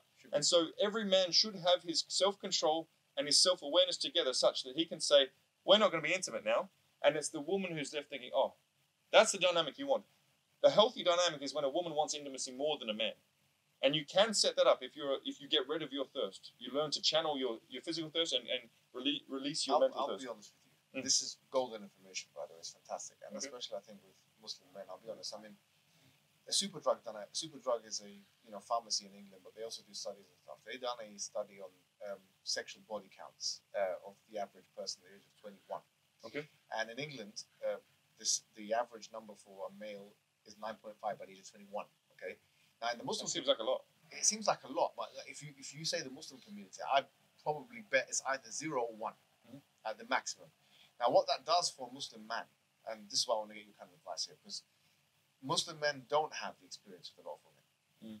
Pound for pound, comparative to their kind of, co-equal or whatever. Maybe it's different because, you read about something, you guys are, in a sense, you have an advantage, but in a sense, I don't know if it's a disadvantage. You can tell me, but we learn from we have the opportunity to learn from mistakes. Yes. I think if you marry young, perhaps you don't. No, because that's number one. You're usually with one woman, and a lot of them are one woman all their lives. And for the most part, the Muslim woman is gonna be very, very against the idea of polygamy. And she might even weaponize the children. She might even do this. She might even engage in some of those actions that the majority of the population are doing. Right? Not all of them, to be fair, but a lot of them will do this kind of thing. As such, what you're talking about, the sexual thirst, the neediness for the woman. Yeah, the setting expectations clearly at the start. Yeah, all of that kind of thing kind of fades away, and a lot of men actually said this to me. Like honestly, what they say, I find it. I know the Quran says, because what you're saying is in line with the Quran. وَهْجُرُهُنَّ فِي الْمَضَاجِعِ. Leave them in the bed. That's stage 2 in chapter 4, verse 34. And وَالَّذِينَ يُؤْلُونَ مِن نِسَائِهِمْ تَرَبَّصُوا أَرْبَعَةِ أَشْهُرٍ. That those who leave their wives sexually, sexual fast, whatever. But it's not just sexual fast. Sometimes it's attention. It's attention fast. Yeah. You've just done something that's disrespected me as your man. I work very hard to provide this reality. Exactly. As you've just disrespected me, and I want you to learn not to disrespect me. We're not going to, and it's not passive aggressive. You just withdraw your attention. And Islam allows you up to 4 months for that. People don't even know that. It's called al-ilat. Well, you've drawn your red lines. No, but it's you must. Which means that of course, because the whole point. What I mean is like, so for example, if obviously you could. I'll be honest, if like someone raised the eyebrow and you go for 4 months, that would be an extreme reaction. But I'm saying, for instance, if she done something pretty significant, let's say, disrespected your mother, disrespected you in front of people, whatever it may be, right? And you decide, I'm not going to be here for the next 90 days. That's actually within your right, Islamically speaking. For example, what you just mentioned here is Islamic right. It's in the Quran itself. I think 2 days is enough, but I mean 90 if you want to. No, it's up to 4 months. The Quran's saying don't go over 4 months, for example. Yeah, you have this the maximum. And the Prophet did it with 29 days. I mean, that's one thing. The other thing which I found so powerful about what you said, because it so strongly correlates with the Seerah, there's one thing people don't realize is that the Prophet actually gave all of 9 wives at the same time. He gave them something called khiyar. And it's in the Quran, إِن كُنْتُنَّ تُرِدْنَ الْحَيَاةَ الدُّنْيَا. So chapter 33 of the Quran. إِن كُنْتُنَّ تُرِدْنَ الْحَيَاةَ الدُّنْيَا وَزِينَتَهَا فَتَعَالَيْنَ وَمَتَّعْكُنَّ وَأَسَرَّحْكُنَّ سَرَاحًا جَمِيلًا. If you want, because they were complaining about the living situation, because the Prophet ﷺ, for a point in time, lived in impoverished conditions. His wife said that he's only eating dates and drinking water. And this is the kind of thing we had. So they were complaining about the living situation. So then this situation took place where he separated from them for a long time.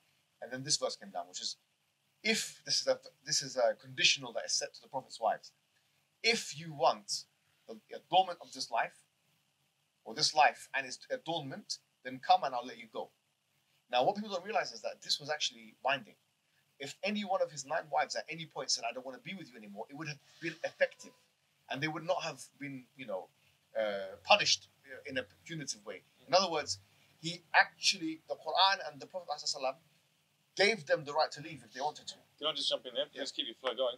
That is incredible, because one of the important parts of keeping that masculine frame for the overall health of the relationship is, as the man, you should always be ready to say, no, we're done.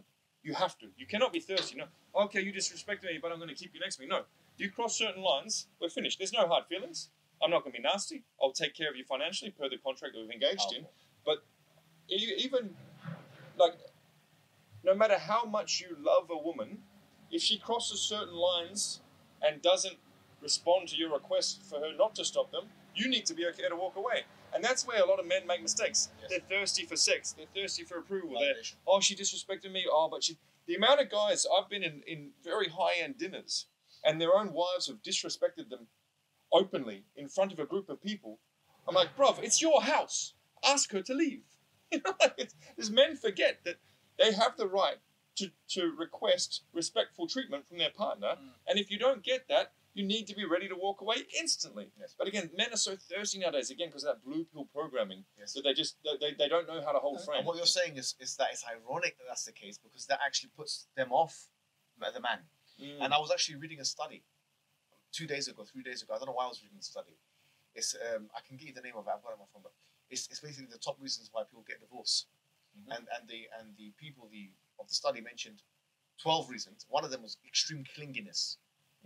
Neediness, thirst. Yeah, they refer to it as clinginess, and I said that's one of the reasons why people get divorced, because when a man is clingy, it's one of the worst characteristics. It shows all the wrong signs to the woman.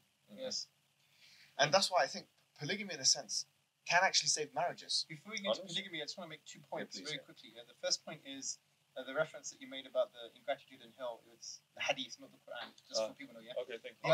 The second thing that's important as well is, and this is my view, is that this conversation shows that we don't need a movement outside of Islam to teach us how to have a good, healthy marriage. Exactly. We don't need red pill, we don't need blue pill, we don't need green pill. We just need Islam and the Prophet sallallahu alaihi wasallam. Can't we say that Islam is the green pill? Yeah, you can say that. I like that phrase. There's a really nice brother in Canada who's got this green pill thing going on, and he shows from the Quran and the Sunnah how to be and have prophetic masculinity. So to use green pill is not a problem. But my worry is I don't want people watching this now going all the way to the red pill movement, because there may be some good things, but there's other blameworthy things. The red pill can help you see what's wrong in your relationship, but it has 0 answers. Good. And just like we're talking about the fact that the idea of the sex fast, or the idea of how to have a clear expectation relationship, that's Islamic. 100%. So you can say, And this is Peel et al. This is the name of the study, where they refer to as partner pursuit, basically. If you keep pursuing. So it's very good we made that clarification that Islam has a solution to this dynamic between the male and the female. So you were talking about polygamy, bro. Sometimes, because it's such an unexplored option for Western Muslim people, polygamy.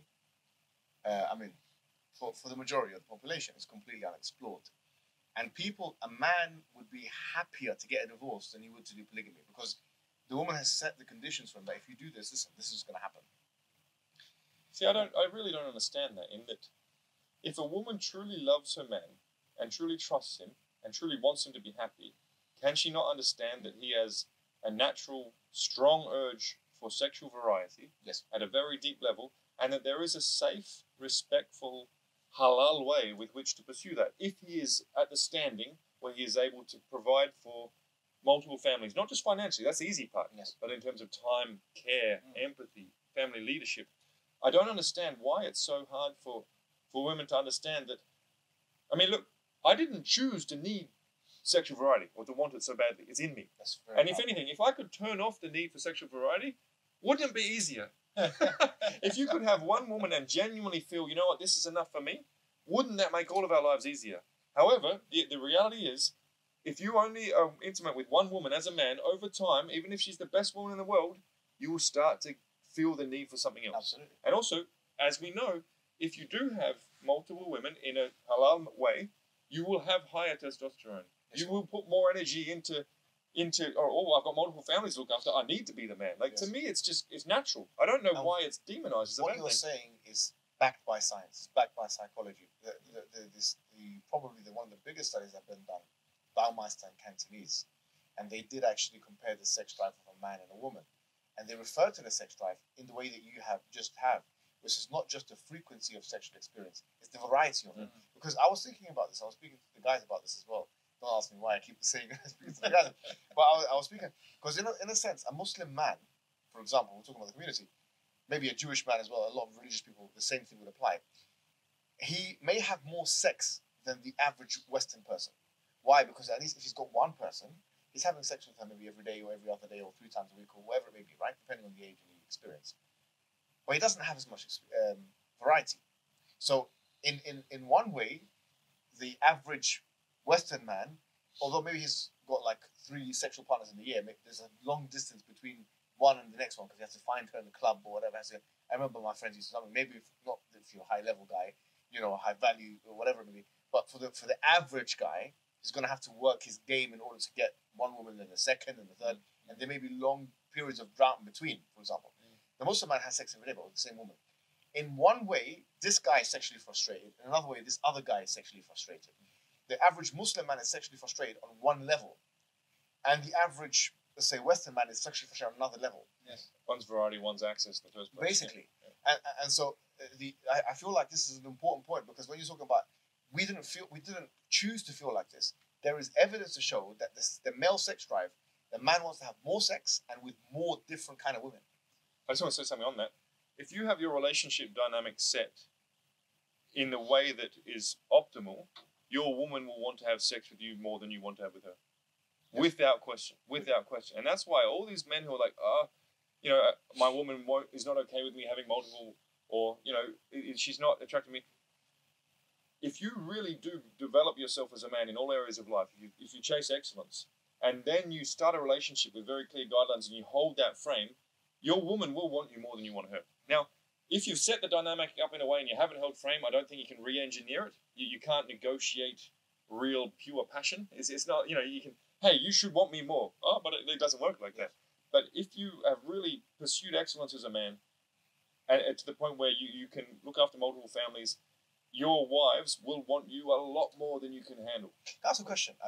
This might be a little personal, but still for the sake of, we don't get the opportunity to do so. I mean, you guys all were one group. You, Andrew, and Tristan, all of you guys. From my understanding, and this might be flawed or correct me, you all did have polygynous relationships, at one point before becoming Muslims. Is this, first of all, is this correct? Or? After I got divorced, I was...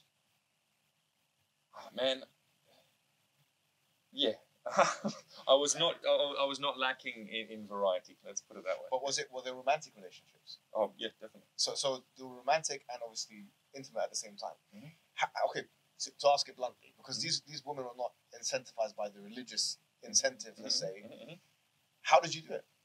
Okay, so I'm glad you So asked why this. did they ever object? I'm glad you asked this. Yes. So when a man in the West is dating multiple women, unless these women are a bit deranged, I'd say. Each one, say he has 3 concurrent girlfriends. Yes. Each one of these girlfriends is hoping and in some way believing she will one day become his one girlfriend. Okay. And this is why I strongly believe that men as well should not engage in dating culture. We know, look, if a woman sleeps with a lot of men, that's damaging for the woman. We know that, of course. I don't think it's necessarily damaging for the man to sleep with a lot of women, but it is a waste of potential. Again, that energy, you can put it into more meaningful things. Yes. The more you go out and sleep with a woman who at some point is thinking, oh, I know he has other girls, but I still have a chance to lock him down. If you don't have the intent to take care of a woman, I do not believe you should sleep with her. Because I think you are damaging her potential future fulfillment in relationship. Right. And that's why numerous times because I mean, look, whether it's Instagram or whatever, I've had good women, beautiful women, show an interest in me. I do not engage. Because I know I don't have any intent to take care of you. And if you hook up with me, I'm going to ruin your life. You'll have a certain lifestyle. You have a certain level of intensity in the bedroom. That's a very honourable thing, to be honest. But generally, I don't want to. If I'm going to be intimate with someone, I don't want to ruin their lives. To the point where once I'm done with you, you then need to go out and find a good man in a world where there aren't many good men, and you'll always be bitter.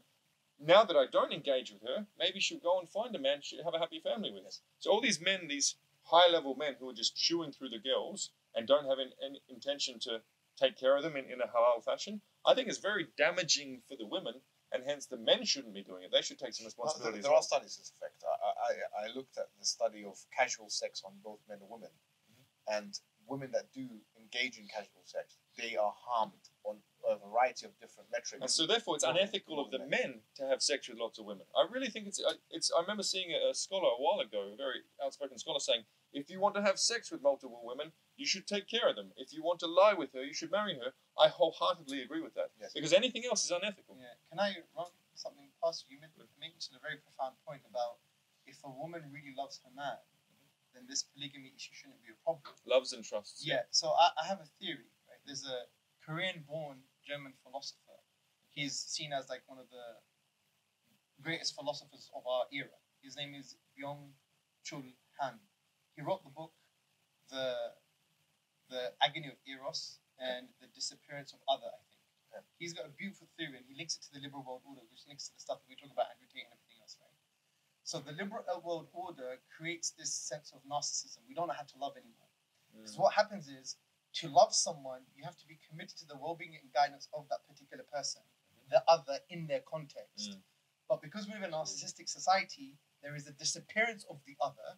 So now, what you do, because we have this collective narcissism, we are now projecting ourselves on the other, and we're not loving the other in the individuality and context, we're just loving ourselves. So our women folk, generally speaking, happens to the men folk as well, but in the context of polygamy, our women folk are part of this secular neoliberal world order, where really love is not loving the other in their context, the man who has needs to have another wife, another sexual partner. They've dismissed that other, that individual, that context, and they've just projected themselves, and they end up just loving themselves. So really, not, and this is quite controversial, right? Yeah. Not allowing your husband within the halal context with all the stuff in place to have another wife, yes, there's going to be jealousy and this and the other, is actually a manifestation of not knowing how to love. And I'd love to try and add on to Is that. that point? Yeah. I'd love those words, if said to a woman, you'd think would help her be open to polygyny? Nah, zero. Yeah, for sure. So how do you do that? In theory, if I was to, I'd approach it such that, again, again, we're being very simplified here, but we can sit there logically and say, you know what, that makes sense, so it should be so. A woman could agree logically, but she won't feel in her heart that it should be so. Any man who wants his, in an Islamic setting, who wants his woman to be open to polygyny, if she's not, it's on you to build that trust, to show that you're capable enough, to let her know that she will always be looked after and loved, and she'll always be your first wife, your queen, so to speak. The responsibility is on you, on the man, to do better, not to try and convince her or whinge at her or argue with her to be open to polygyny. Does that make sense? Yes. This is enrolling in your behavior. It's a prophetic trait. The Prophet ﷺ, he wanted the companions to shave their heads. They were a bit upset about the Treaty of Hudaybiyah. They didn't see the kind of maximum wisdom behind it. And the Prophet went to his wife, Salama, radiallahu anha, and he wanted advice. And she advised him, if you want them to shave their heads, you shave your head. So he shaved his head, and automatically they followed. This is a prophetic principle of enrolling, not necessarily controlling. So you enroll people in your behavior. So that's what I'm getting from you. Like, you need to be in a state of being that would basically result in what you want. And I think it might take time. I think you will probably have to be with one wife for long enough for her to trust you before you can then say, I would like to pursue this urge that I have, which ties into my fulfillment. Some people say the opposite. Some people say if you want to get it done, you've got to get used to it from the beginning. I think it would be good. I think it would be good.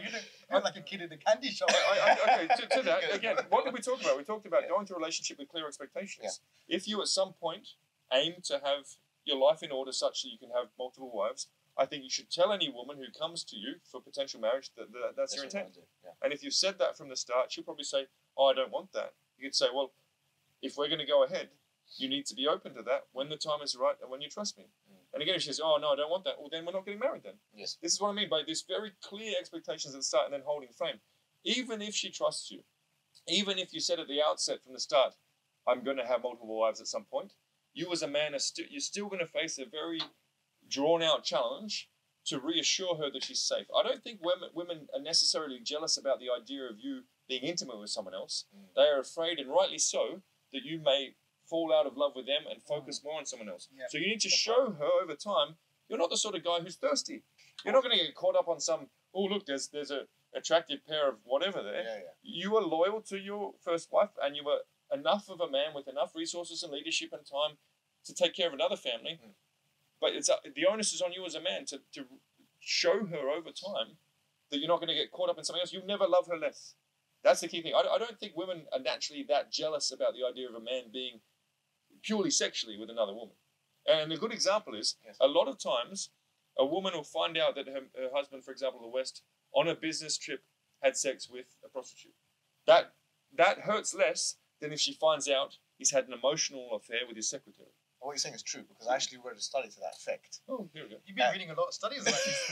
No, honestly, because I was reading, there's a book called Miseducation of Women by James Tooley. Very good book on this subject. And they done a jealousy study, I think it was in Japan. And they checked out the patterns of jealousy for males and females. And what he says is actually true. What they found, the majority of participants, males, actually were the opposite. If they find that their woman loves another man, according to the study, they're less jealous about it, quote unquote, than a woman. But the opposite is true for the woman. So in other words, the intimacy for the woman is less problematic than the love. Yeah. If she knows that he loves a woman more than he loves her, or in addition to loving her, it's more problematic than him being intimate with another woman, like you just said, because it's whatever reason, yani. But the reason is clear. Again, women need on a very deep level to feel protected, to feel cared for. Because again, a couple of 100 years ago, if a man fell out of love with them, they could die. They relied on a man's protection and provisioning to stay alive. And in the deep, dark brain, they still correlate with that man. My man doesn't love me anymore. Oops, I could die. In the reptilian brain. Sure. So it's up to you as a man to be of such virtuous character and such stoicism and such clarity of mind that I could never fall out of love with you because of something new. This is simply going to make me more fulfilled as a man.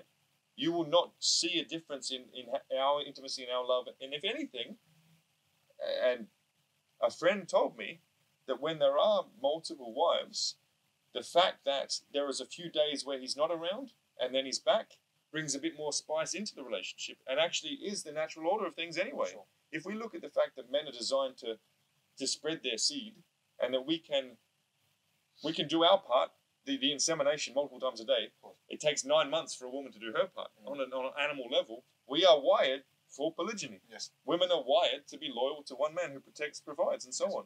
If a woman goes and has a bunch of sexual partners, again, speaking the historical concept, and paternity isn't known, she's at risk of getting kicked out of the tribe and no one looking after her. Like, it's deep brain stuff. It's very simple. Another thing, which is a very simple thing, a friend of mine just said it to me the other day, is that if I was caught a friend of him, it shows how often we've been speaking about this matter outside of the cameras. But if women try to be equal with men in this regard, men will be killing each other on the streets.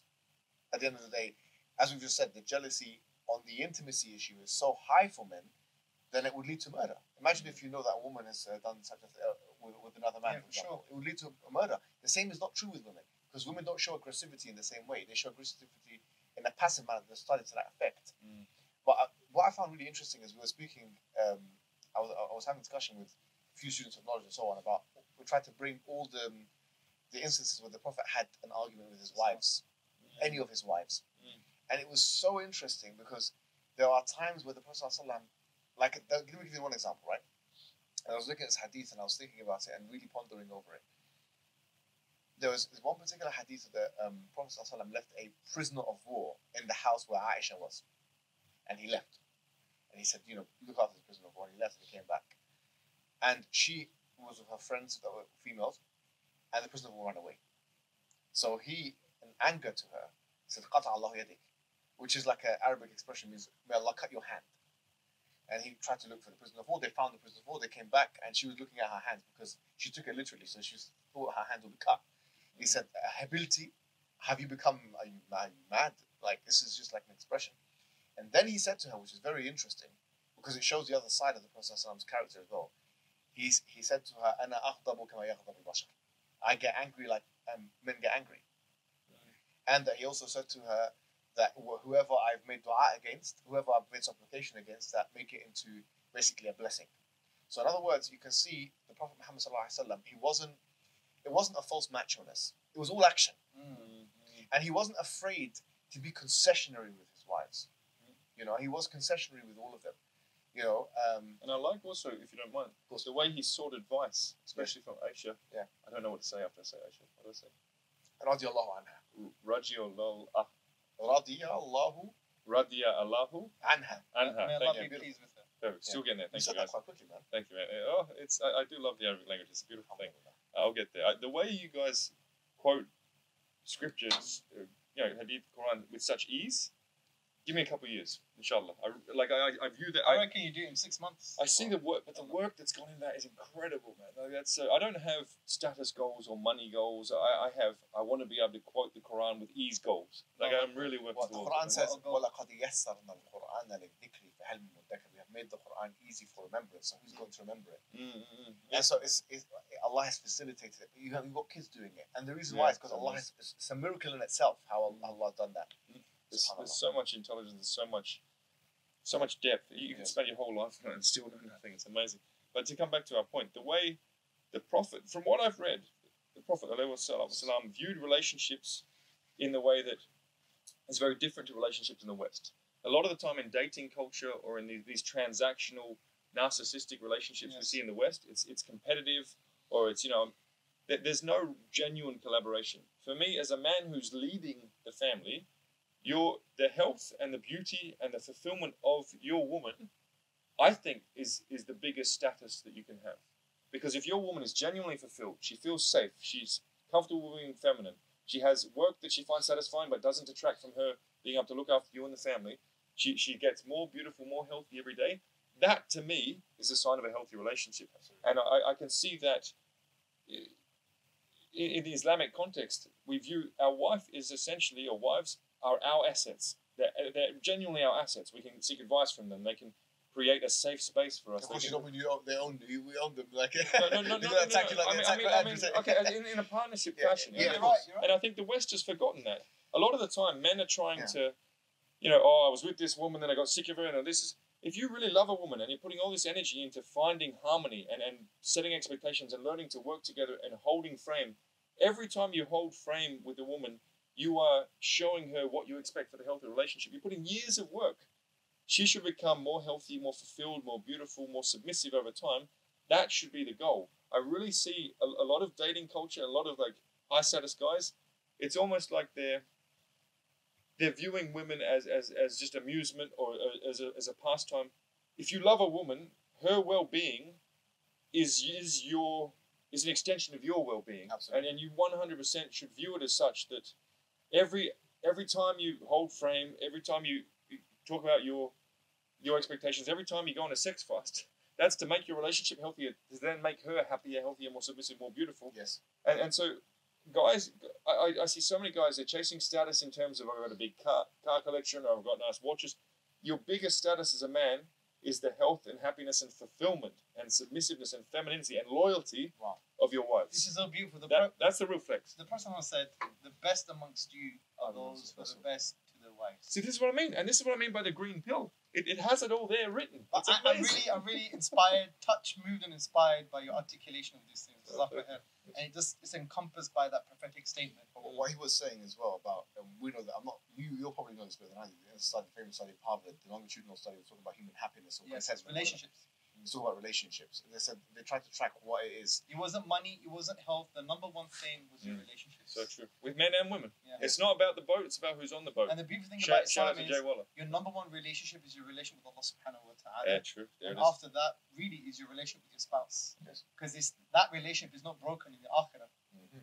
It's actually a really deep, very powerful relationship. So what you said about, the green pill, these are prophetic values, prophetic characteristics, prophetic qualities that we want essentially, the prophetic quality is that you're committed to the well-being and the goodness of all people. In the context of marriage, you're committed to the well-being and the goodness of your spouse, your wife.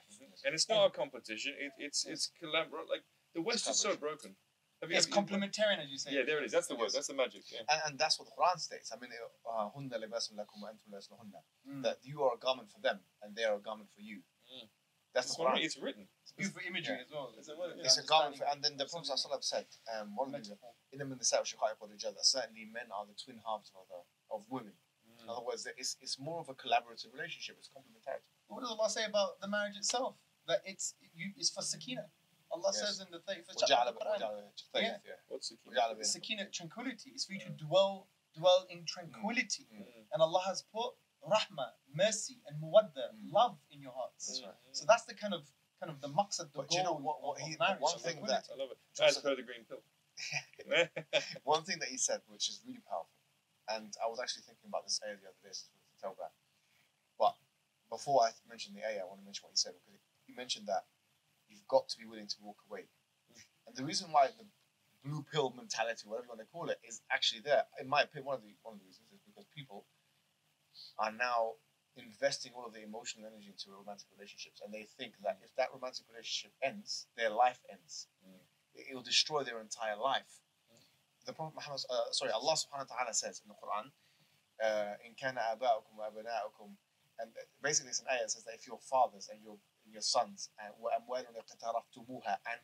wealth that you've accumulated and so on, it's like a long list, is ahabba ilaykum, it's more beloved to you than Allah and the Messenger and jihad in his ways. Wow. So wait until the judgment of Allah comes to you. Wow.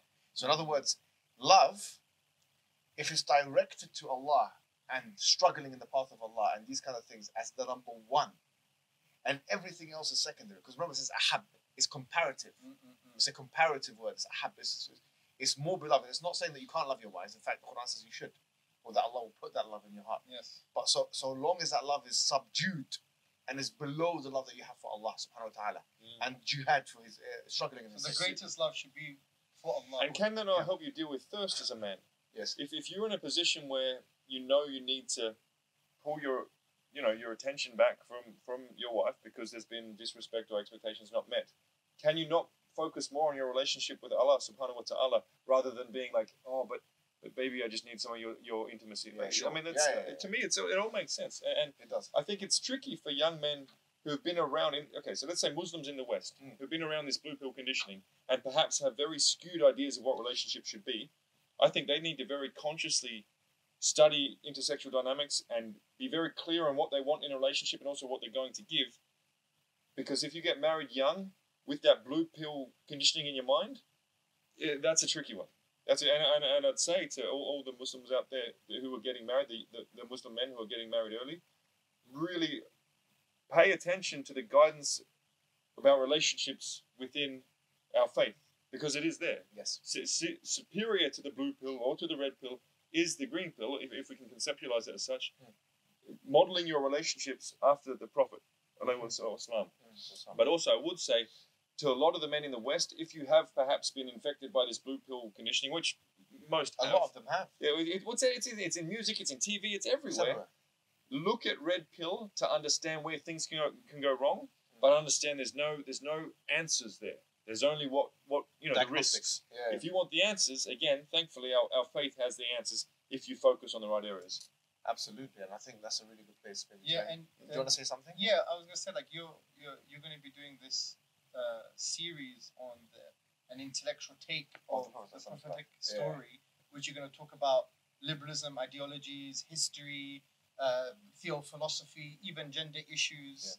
So he's going to be doing it for the sake of history. Yeah. So now we're going to be going through the Prophet's life, and we want to take everything like intellectual. All angles. Yeah. All angles. It'll be fantastic.